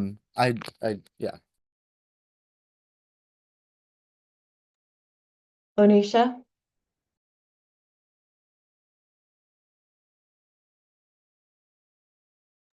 Sorry, my Wi-Fi is dragging. Um, so I agree with pieces of everybody. I do agree with Amy. We're in a time constraint. And I just want to acknowledge that I never doubted people's ability to review the grants and whether they reviewed them whether those organizations were serving culturally specific organizations. That was never in question. That was never doubted. The thing I was requesting was that they be prioritized for funding. And just to remind everybody that OHA would make the decision with the funding that is there to make sure that the money was spread equitably, as similar as it was spread last year compared to what they got to work with. So the same percentages fitting in with the new numbers. So it wouldn't really be hurting anybody or taking away from anybody. And the reason why I say prioritize culturally specific organizations is because we get to look at the data. Did they serve the orgs that they said they were? You know what I'm saying? It could be white organizations that say, we're going to give Black scholarships out. We're going to prioritize the African American community. Did they do that? We can look at the data and see. And we don't got to re-review because we already reviewed it. It's there. The data is in the OHA data system. All we got to do now is ask the question. OHA can produce those culturally specific organizations, and we can prioritize them with the percentage of the new numbers. So it's not taking money away from anybody. And I just want to think, that those who are allies for these culturally specific communities would really be willing to get in a solution to prioritize these organizations. I do not think that we should reopen the RFG process because that's going to delay the funding. And we also got an appeal process, right? That's new. So all these people that we deny are going to appeal. That's going to delay the funding because we can't get the money out if we know that some of the people who appeal, we may let them win their appeal. So I agree with Amy, but I also agree with Dharma. And I also think we can prioritize, use the percentages of the new numbers, not take anything away from anybody, and still stand behind our philosophy to support those most impacted by the war on drugs. So the motion that Dharma proposed is having a lot of discussion. I just want to remind folks that last week you already voted to prioritize existing grantees and culturally specific organizations. Caroline. I agree with Dharma, Amy, everyone. Onisha, I agree with everyone. I don't agree with the wording. I don't like the word decline. I move that we decline the recommendation of the current RFP. I think that is what I don't quite agree with. I do agree, though, is the fact that there are some, I don't know, because I really don't know, some counties kept within the amount of dollars that I mean, the only one that I know that you guys are talking about, I guess, was Benton County and Baker County, if I'm correct, that there's almost double the amount that they requested. So I think what we were trying to do is go to those slides and give permission to continue with accepting or not accepting the actual proposal, the RFP. If it's over the amount, then that might not be a decision that the council could make. That might be giving the authority to OHA to use those slides to whittle down those amounts. So that's, I guess we could vote on this, but I just don't like the way it's worded, Dharma. I don't like, I move that we decline. I mean, that to me it sends a wrong message. And if that's what you really believe in and want, then we could leave the motion the way it is. So Dharma is saying in the chat that she's willing to adjust, happy to adjust the wording. But I think that, I think if it's to find a way to adapt the process, or move that, like, OHA develop an alternative process for the consideration of the RFP, so that using the decision tree that was offered, because I don't think that having a conversation continually here is ever going to meet our needs. But I think that we need to still factor these things in. We voted on them, right? These decisions to factor in, but we don't have all the information that we would have needed to prioritize things. Based on the budgeting decisions that are ahead of us. I'm kind of confused. I don't know if there's a better way to word it. I don't know what the best way to word it is. Caroline, I think uh, it doesn't necessarily seem to say decline, but I think that we need to reassess the recommendations of the current RFGP and have OHA develop an alternative process for for adjustment of the decision making. Because I think regardless, OHA has the authority to make the decision about the funding, but I don't think that we didn't have the same input beforehand. We didn't get the same level of input that we got previously when we did the funding, right? We didn't have them do MOUs. We didn't see where they were connected or not connected. I agree that we should prioritize existing burn partners, and I agree that we should fund, but I don't think that the process will ever be able to meet our needs here as it currently stands. I think we'll continue to be in this like standstill. So I don't know if there's a set, because Shannon, I'm trying to not mess up this process, but I also really want to contribute because I think part of my job is to kind of be your ushers. And Keisha, I see your hand. Part of why I had several meetings today to seek consultation to help give you a decision-making structure is exactly that challenge, that there is so much information. There are review panel recommendations. There are 330 something applications. I wanted to give you tools that uplifted your values and prioritizations to help come to that decision in a way that makes sense and has the most kind of baked in justice and equity as possible. So if that tool doesn't seem effective or the right tool, I'm happy to develop others. I'm also very sensitive to the time and desire to ensure that our communities to continue to get the services through these funds that they desire and that they require. I also would need to consult with the legal team about reopening an application. I know there's some things in there that I would need to fully understand, but I just wanted to say out loud, the whole reason I brought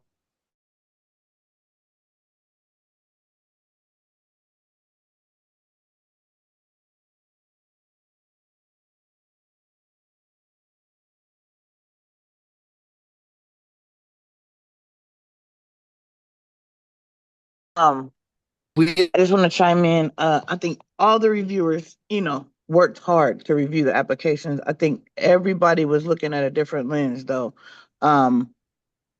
We were not on the same page, even in the review. We haven't been on the same page, and I just want to get to a point where we're looking at these applications and these grantees from the same lens. And I think that's the disconnect because I know in the scoring process, we couldn't score for culturally specific. That wasn't in there. But now we're making this a priority when all the applications have already been scored. So just taking a look at, I don't know, the scoring just doesn't really match our priorities and how we can get to a point where, that's elevated and we can move forward. What we have already reviewed, like, I don't know, what we can tease out and I think that's a point that Dharma's trying to make too, is that, everybody was looking from a different lens and wasn't looking at these priorities when they scored. Not that they didn't do their due diligence scoring. It's just everybody had different information and was doing the best they could. Well said. Yes, Thank you. thank you. I the review panel's purpose is to make recommendations, but it is not to dictate what your decision is. And if y'all wanted to say, wow, these recommendations suck, we want to look at the applications and start from scratch. Please help us create a pathway to do that thoughtfully and efficaciously, if that's a word, effectively. It doesn't eat up all the time, then please, right? So that is my intent. Those applications have so much information in them. It is amazing. And we also needed to stay true to the rubric. So I'm trying to hold both of these challenging situations together to find us a reasonable pathway forward. Shannon, and then I want to finish this motion and figure out how to come to a close there. And then I don't know about you all, but I need a 5-minute break. I need to get up, I need to go breathe some fresh air, need to use the restroom. So I want to get to a place where we can just take a pause and then come back together with a commitment of continuing. Shannon and then Dharma. No, that's right. So, right, I think that of course, if Dharma wants to amend the wording of the motion, Dharma can do that. I would say that, without sort of more specific, if the OAC has direction for OHA, then that needs to be included, because just sort of saying OHA go and sort of redo it based on priorities, it's not clear to me what those are. So I would just ask, right, that there sort of be some specifics, and then I can provide legal advice on the back end.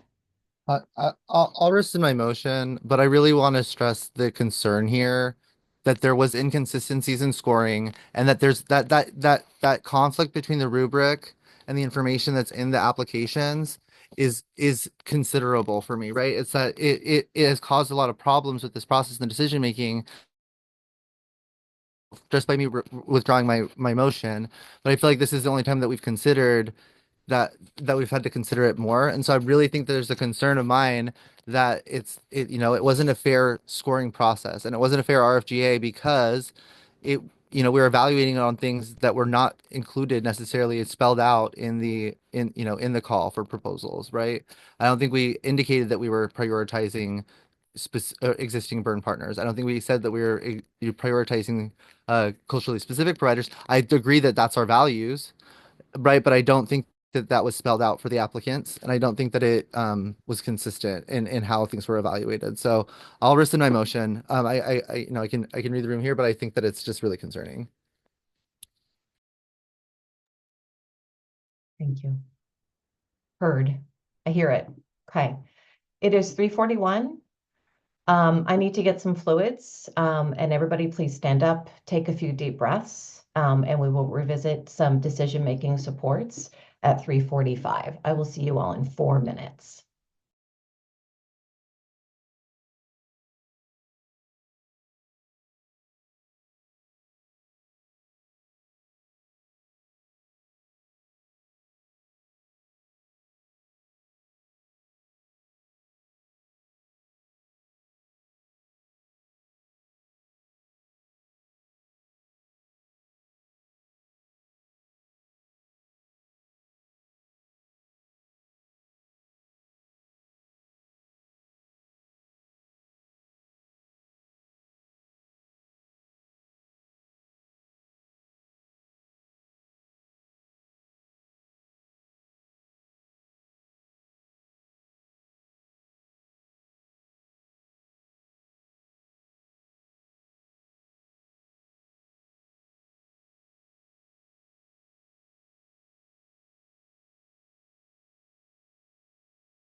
All right, Shannon, I know we're losing you in 15. I don't think we have a current motion on the table. So, I agree. great. Okay.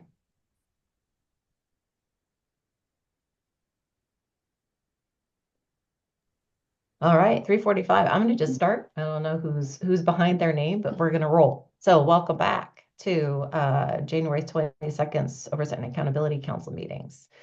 We're going to lose our attorney in 14 minutes, but I believe Allison, is she going to join us?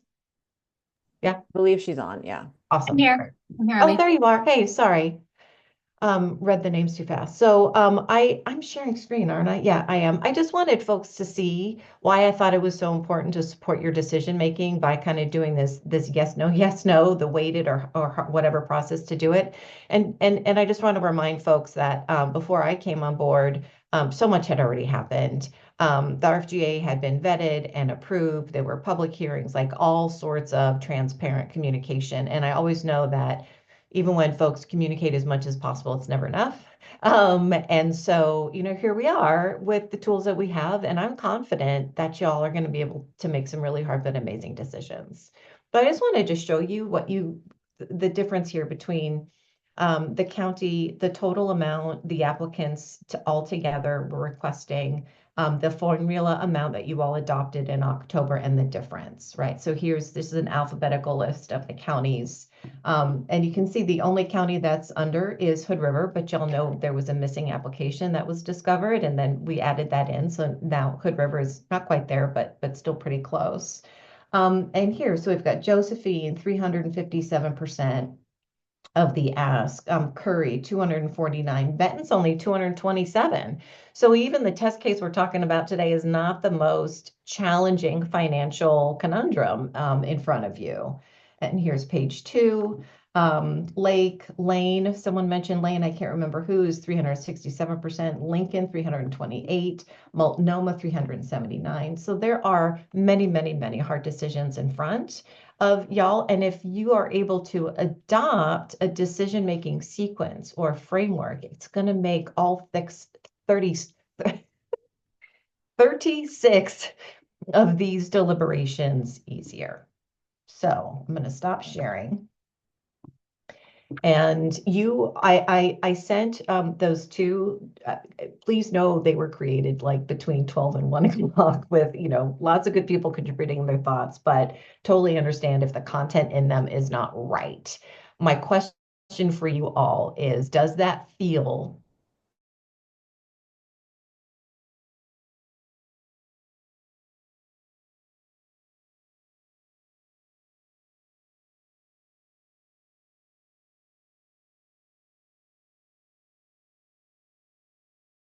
actually they do some good service provision. So being able to articulate those differences there. We can change the information in each of those spaces, but as a proof of concept, as an idea, I'd like to hear back from you whether that is going to be a helpful support as you deliberate.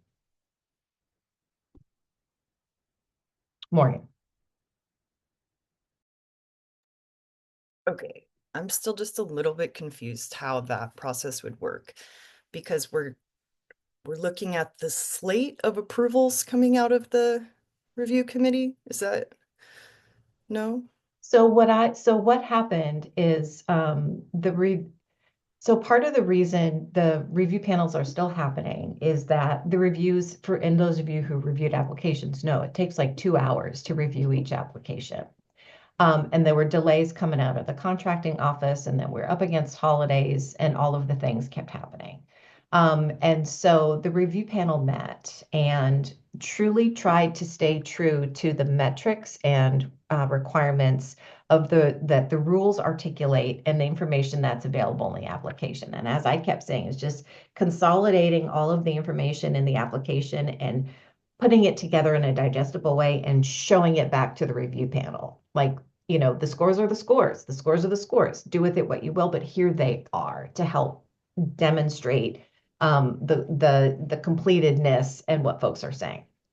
And then the review panel went through each applicant and had deeper conversations like, hey, I reviewed that one and I was really curious. What kind of harm reduction are they actually proposing with that kind of budget? Does it include wound care? Is it just naloxone distribution? If it's naloxone distribution, is it at a table at a conference or at some exhibit, or is it actually distributing naloxone to people who are currently using opiates? Like really trying to understand what's in this proposal.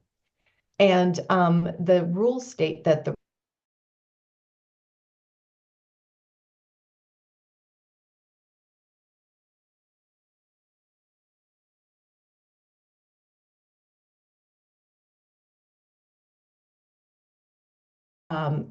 there was no direction to the review panel to prioritize existing grantees or prioritize anything outside of what was included.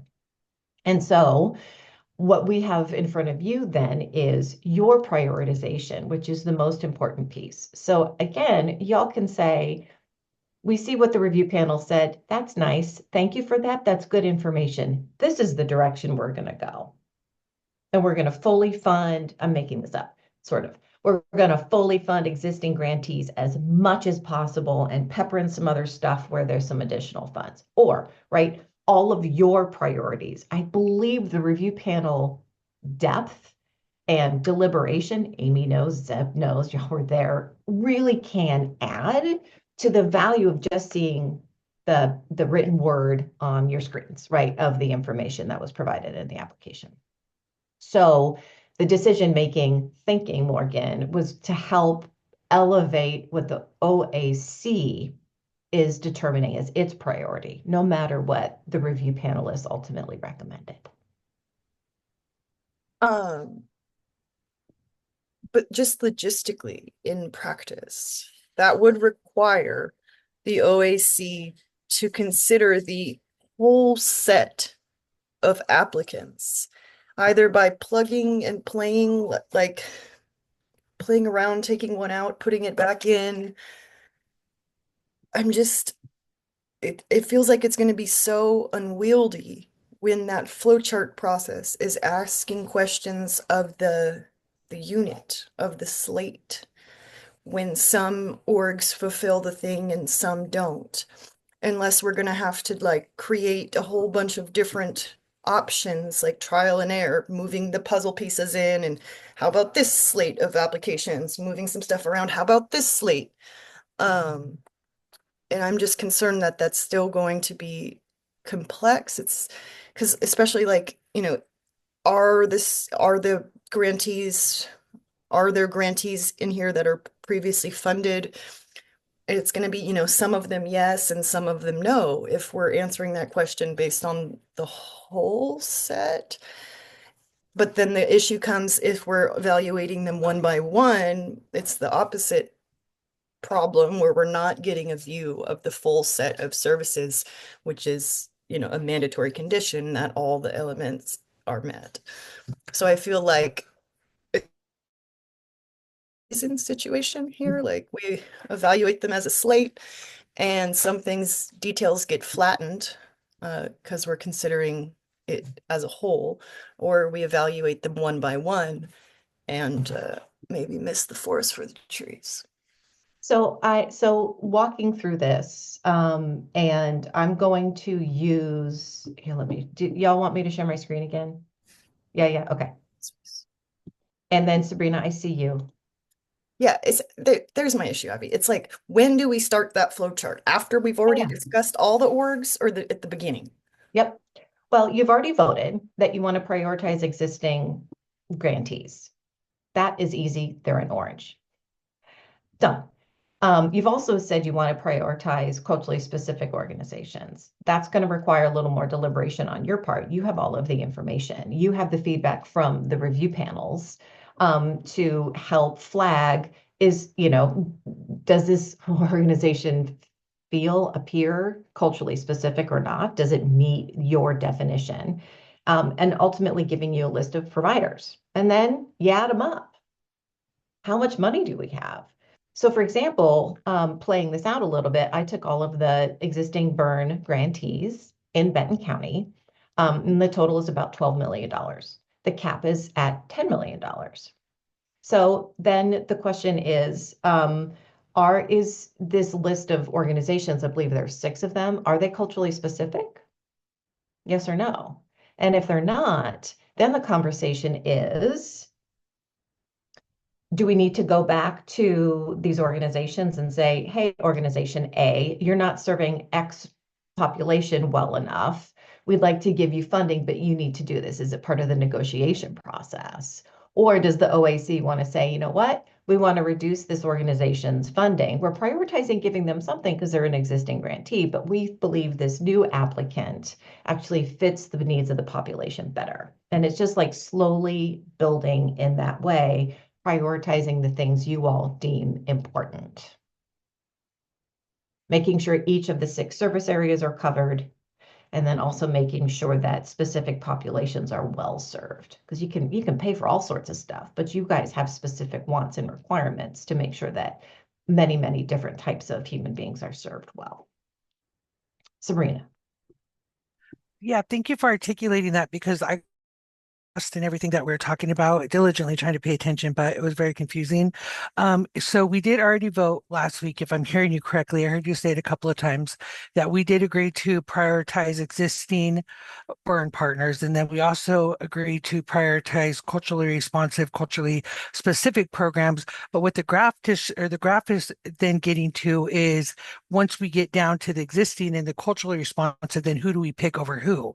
And so this graph is helping us cut out the existing partners if they're not culturally responsive, and more than likely going to give the funding to the culturally responsive program over the already funded burn partner. Is that what I'm hearing? So this is a proof of this is like, does this type of decision making help facilitate your thinking? We can change the information inside of these little shapes. For example, are all the service areas need to be funded? But you can prioritize whatever it is that you deem to be important. I believe this does reflect what you have already said is important to you.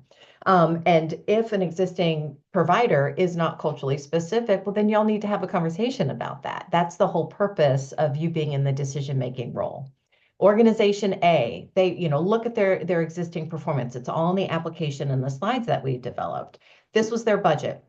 This is how much they've spent. These were their successes. This is the programming. Is that good enough?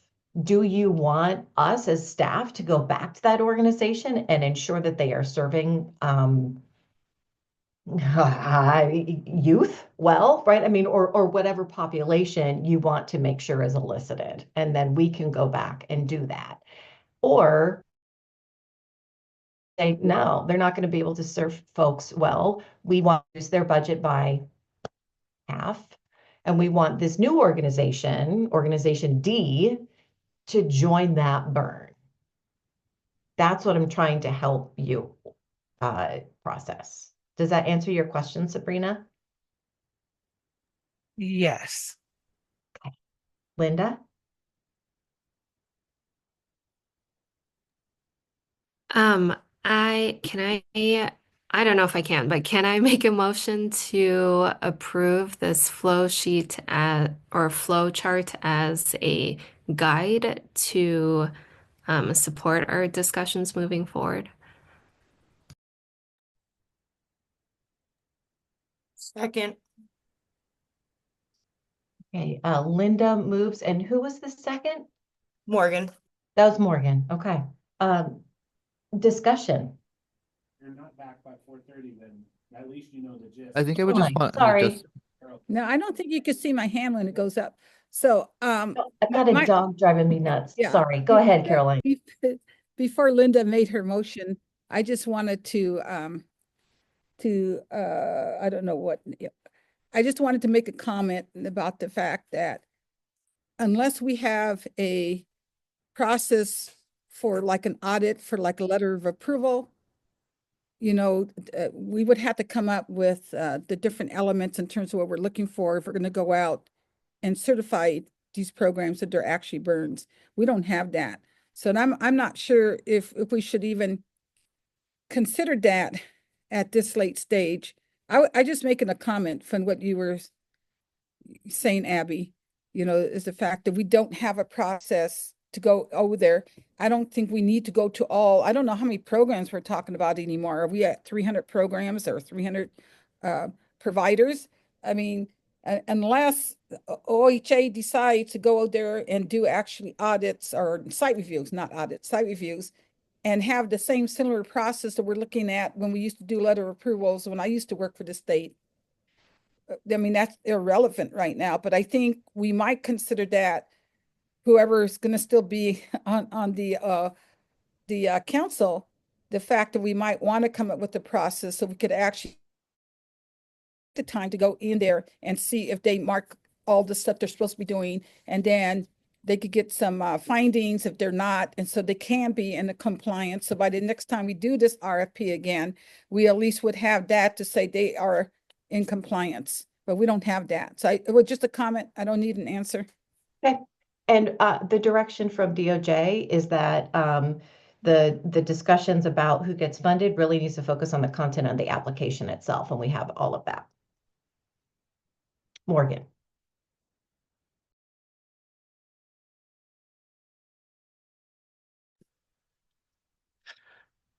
I just want us to give this flow chart a shot, see how it goes with one of the first counties we're evaluating. Because this will be an iterative process. We have many other counties to go. And I think that we could definitely use this as a starting point and see how it functions in practice to get us through the different priorities that we have established and making sure that our funding decisions align with our values. So I think the flowchart's as good a place to start as any. So let's try it. Yeah. And we can tweak.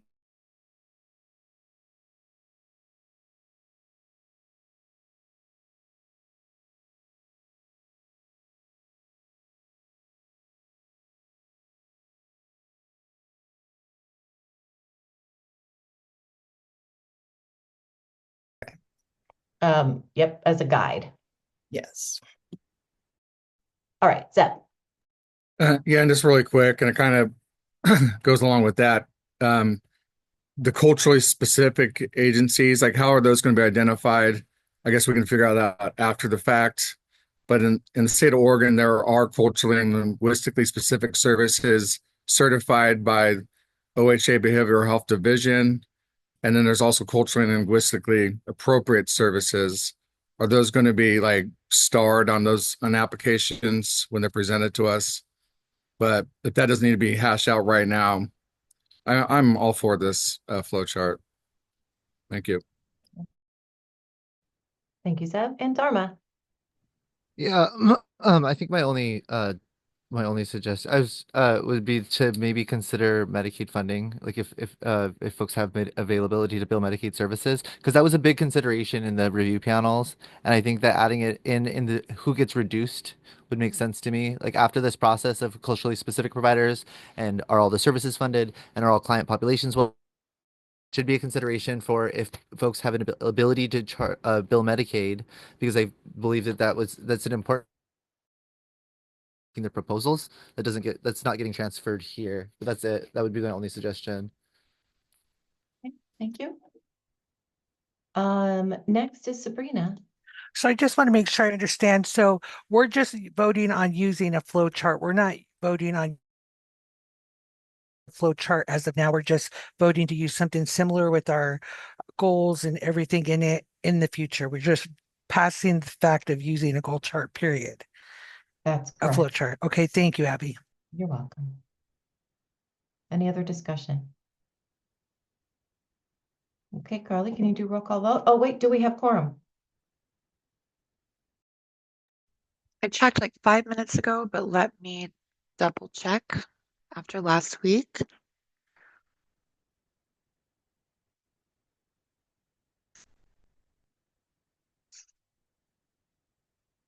Yep, we are good to go. Awesome, thank you. Amy, how do you vote? Abstain. Carlos,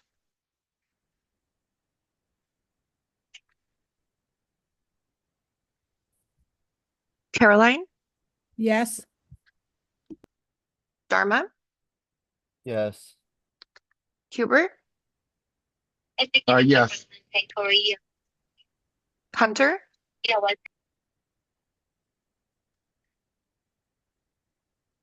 Jackie,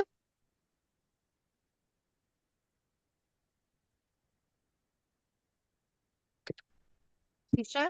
I'm sorry, this is Jackie. I Oh, no couldn't find the worries. mute button. Thank you. Oh, what was your vote? I'm sorry. Yes, I vote yes. Okay. Keisha, Leticia, Yes. Linda, Yes. Melinda, Yes. Morgan, Yes. Nicole. Is Nicole still here? Onisha, Yes. Ron, Ryan, Yes. Sabrina, Yes. and Zeb. Yes. And that passes How many votes? 12. Okay, I just want to make sure we are all crystal clear about our quorum, because that's some hard stuff. We're not talking about Benton for the next 20 minutes. I don't know what you all, but my brain capacity is significantly diminished after such a challenging conversation. And I really appreciate all of the critical thinking and feedback about this. But I would like to suggest some homework. You all have the applications. You all have the Benton County slides. The last 6 slides are summaries of the existing burn applications, which summarizes the grant, how much was granted, some summary that the applicants provided for what they've been doing. And I also really hope you all can look at the application and really read question 7, which is about cultural and linguistic responsivity and specificity, and really get a sense of whether you believe that the applicant is what you would consider culturally specific. That is my favor, because that will make next week I think, be much more informed. Next week is the last meeting of this iteration of the OAC, and I absolutely want to spend some time celebrating and appreciating. As the newest member of this meeting, I have a lot of appreciation. So there are 2 hands up, and let's start with Dharma and then Zeb. I just don't want to be dismissive of, I understand that folks are tired. I don't want to be dismissive of Onisha. Earlier, we kind of put the issues that they had raised aside to finish the conversation, and I would hate for us to not discuss those things now. Thank you. Zeb, your hand is up next, and if anybody would like to pick up that conversation, please go ahead after Zeb talks. Yeah, this should only take about 30 minutes, so bear with me. I'm just kidding, obviously. No, did we make an official motion to prioritize existing burn partners? Last week. Yeah. You did? Yep. I must have been daydreaming or something. I missed it, but all right. Thank you. No problem.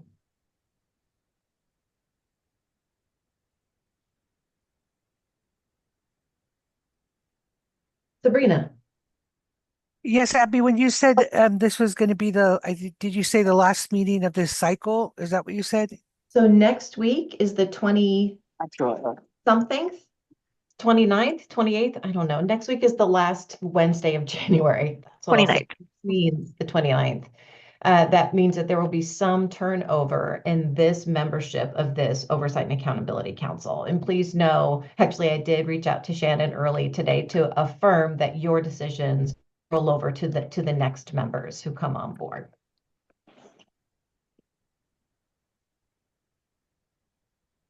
Yes, Sabrina, please. So this will be the last time for some of us, I mean, for some of the council, or For will we next get to week. see him next week? Next week. Okay, Yep. thank you. Yes, of course.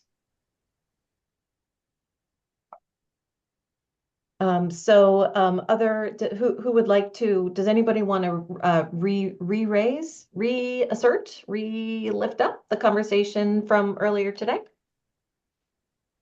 I'm losing my words, I'm sorry. Yes. I can't raise up my hand for some reason. I think we should take her Yes.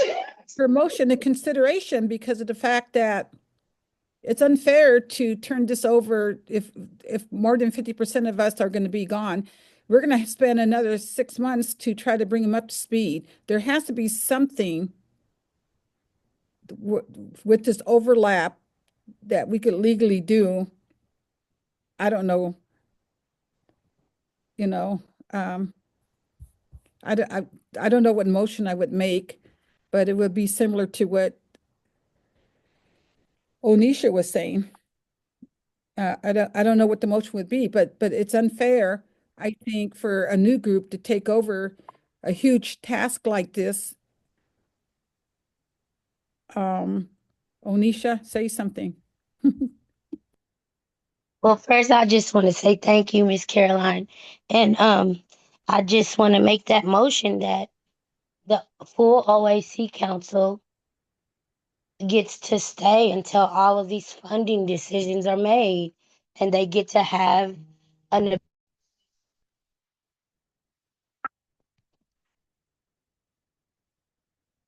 sorry, somebody called me.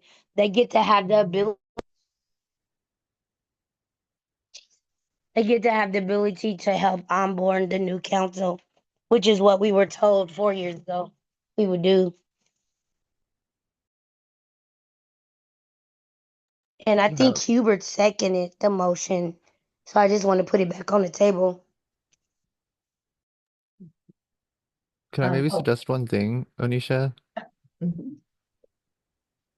Are we able to maybe make a subcommittee that we defer this power of this vote to that includes the current OAC members so that the future council members don't have to worry about making this decision, and that the current council members would still be on that subcommittee to be able to vote on behalf of the OAC, since I know that we can't make a decision about the statute.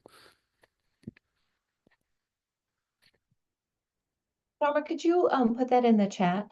Yeah. Please, thank you.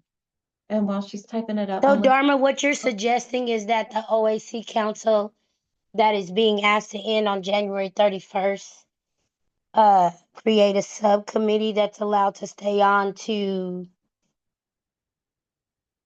We help defer the our new OAC council? we defer our voting power to that subcommittee to be able to make that decision, and that we would that we would then be able to still deliberate as a council currently. I don't know what's going to end up with the council, but that would maybe allow us to do that. I was trying to get some guidance to see if that was even a possibility. Yeah, and I think that if we all vote unanimously that we think this is something that needs to happen, then I think we put it back in the power of Shannon O'Fallon to try to find us a solution to make it happen. I'm gonna jump in because I pushed real hard. Melinda, you are next. I just really want But to. you don't, but right now, Abby, you don't get the opportunity to weigh in on this decision. We still get to vote. Even if we can't legally make it happen without the support of Shannon to help us find a solution, only the OAC gets to make a vote on this. Yes. You Yeah, don't but have to you listen got to to weigh quit in cutting from people off, OHA. Onisha. Allison is here Stop from cutting people DOJ. off. Allison, Amy, thank you. Allison But is here from according to DOJ. Robert's law, only the OAC can discuss this. All right, Melinda.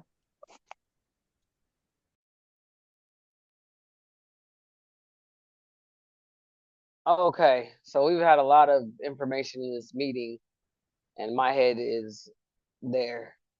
But I guess what I'd like to add is we should know who's going to be going over to the new council by Monday, correct? If letters are going out tomorrow or sometime this week. Yes. Yes. So some of us might be reappointed and not have to worry about this.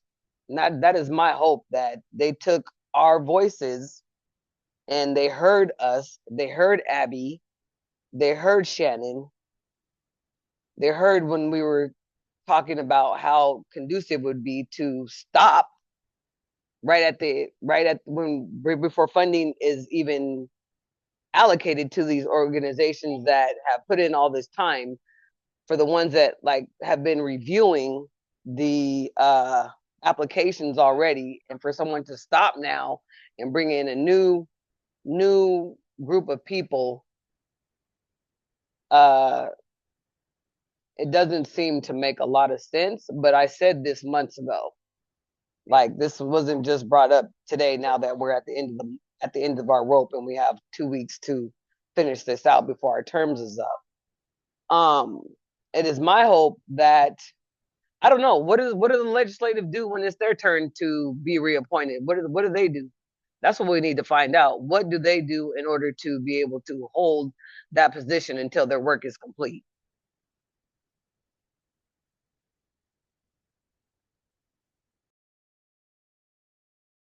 Is somebody up next, Abby? Sabrina's next. Hi, Abby. I just wanted to know, so I heard Shannon O'Fallon say earlier that statutorily we're kind of limited here. So I would like information, like what can we do to proceed? Are we going to take a vote today? If we can't take a vote today and come to a conclusion, can we do a special meeting? Can we get some, what's it called, legal feedback? Where could we go from here? So Allison Wu is here from DOJ who can answer those questions.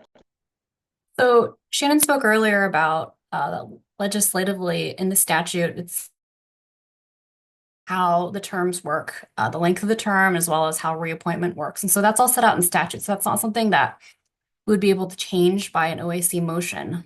Now, if I think there were a couple different proposals mentioned, and I think that one was just entered into the chat, so we can take a look at some of those. But it is true. I think was mentioned that if the council wanted to have, additional meetings or anything like that during its own term before the terms expire, there would be nothing prohibiting that, so long as appropriate notice was provided to comply with the public meeting laws.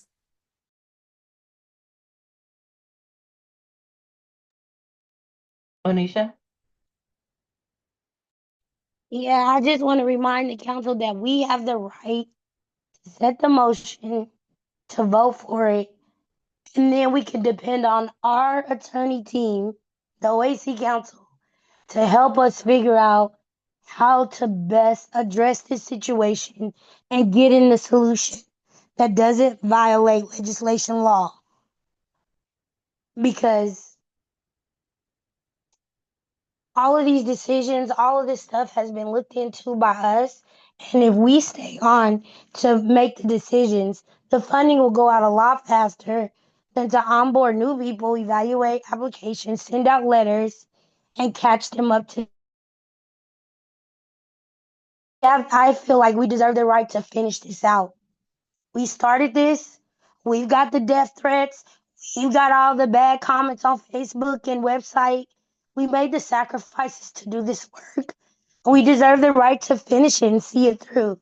That's all I'm asking. And I'm asking for the motion. It was seconded by Hubert. We vote on it. Our legal team can help us. Like, that's what they're there for. Like, I've been sued by people who's getting funding from Measure 110. We've been through a lot.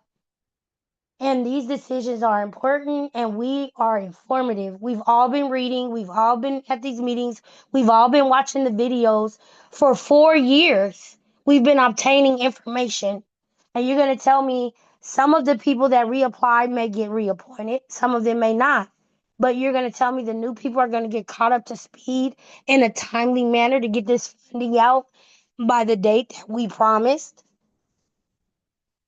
It just doesn't seem sustainable or feasible. Morgan? Um, I think the solution that Dharma proposed is brilliant. That's like political chess. And like Annalise said, it reminds me of how some things on the Alcohol and Drug Policy Commission functioned, where you don't have to be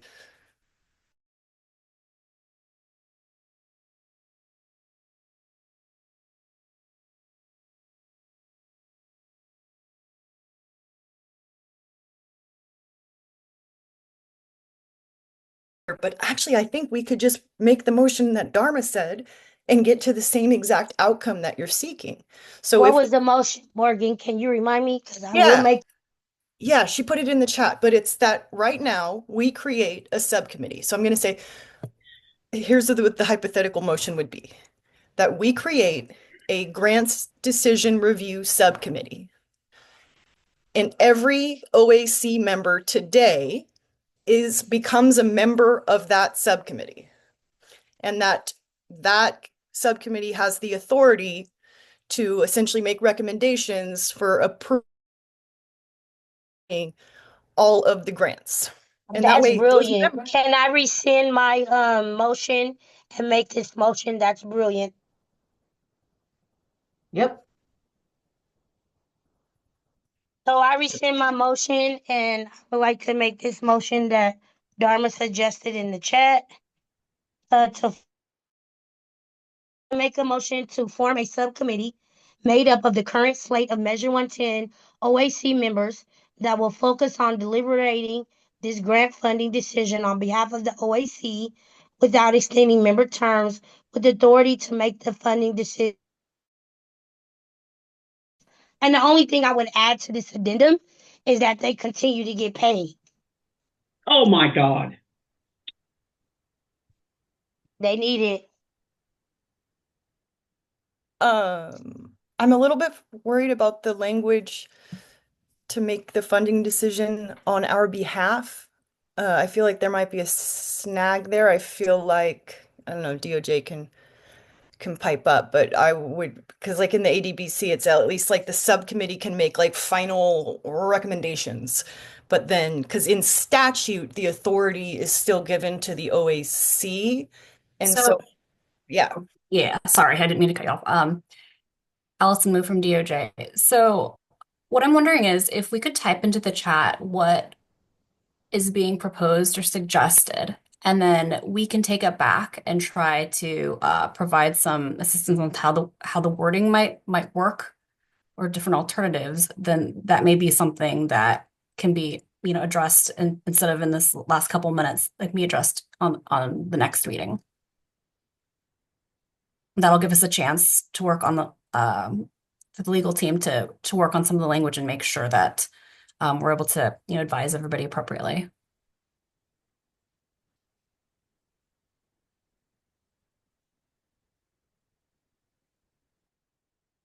So are we holding off on making the motion, Allison, until you help us find a better way of wording the motion? Well, it's up to you all how you want to proceed, but that would be one way that would give us the opportunity to be able to do that. Caroline.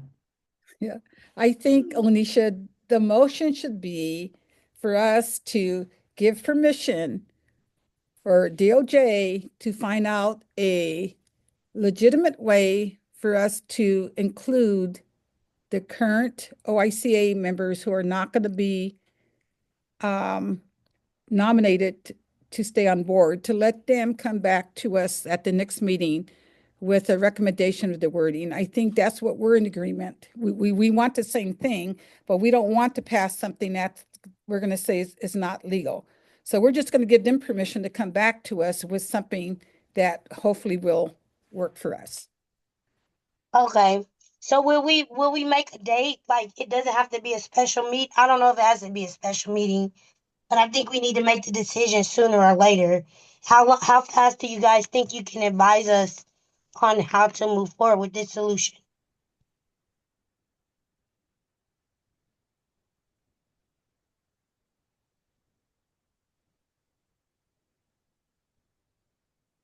So I think we just need to take the language back. I'm going through the comments right now to take a look, and we'll work as quickly as we can. Can we have a date set for like a follow-up or a meeting or like, I don't know. No, when they get it figured out, they can notify us for a special Because vote. the day's the 22nd. We only got 8 days. So give them time and then they could call a special vote. And then Okay. get on real quick and try to get a quorum, not a form. Well, forum too.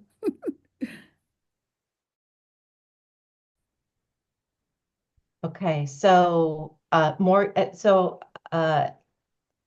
wanting to make sure I get this right. So Onisha and Caroline and Allison and Morgan are having an exchange, and I want to just verify that what the most recent input in the chat is what y'all would like to move forward with. And I'm checking with you, Onisha, because you're the originator of this motion, of the motion concept.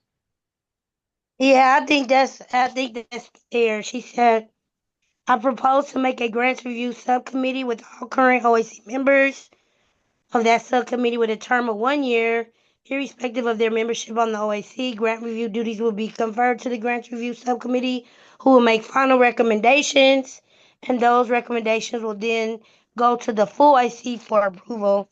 I think that sounds fair.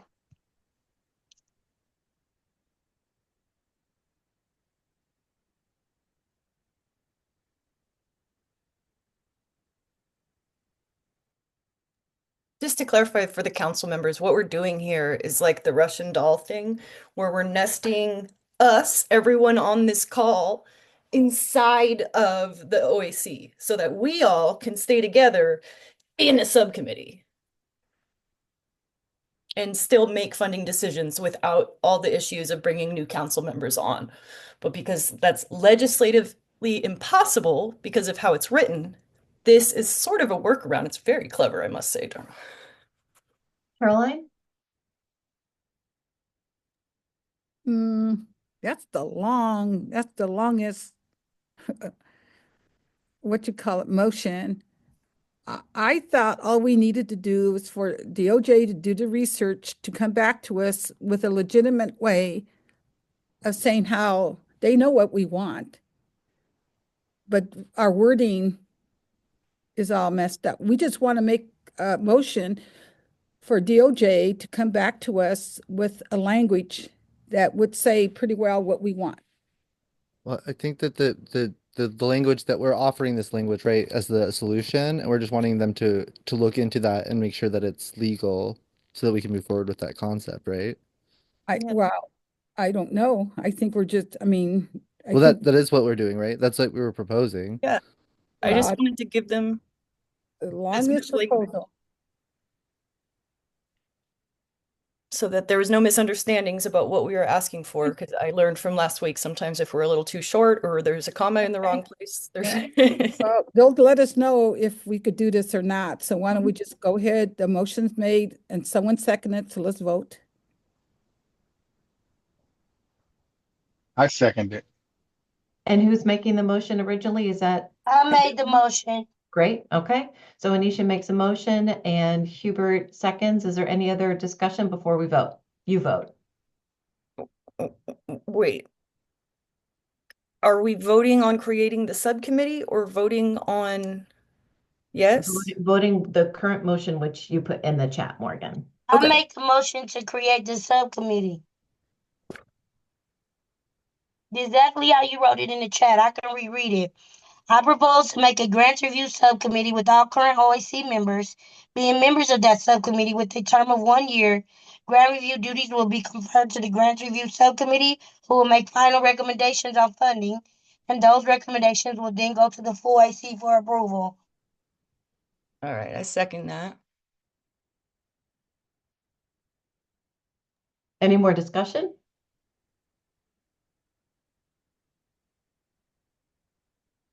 Okay, roll call vote, please, Carly. And do we have a quorum still? Because I know a couple people had to drop. Let's see.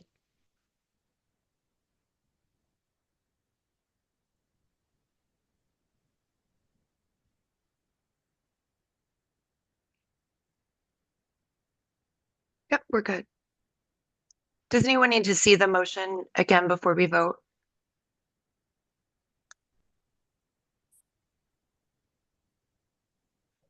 Okay, Amy, how do you vote? Yes. Carlos? Caroline? Yes. Dharma? Yes. Hubert? Yes.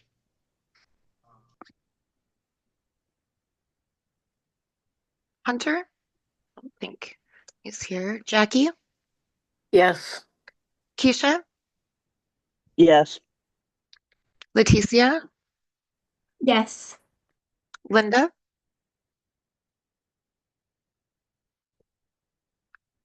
Melinda? Yes. Morgan? Yes. Onisha? Yes. Ryan? Yes. Sabrina? She's here. And Zeb. Yes. And that passes the 12. Awesome. And it's 4:31. All right. A couple decisions made today. It's good to see everybody. See many of you in the review panels coming up. And if not, see you next week.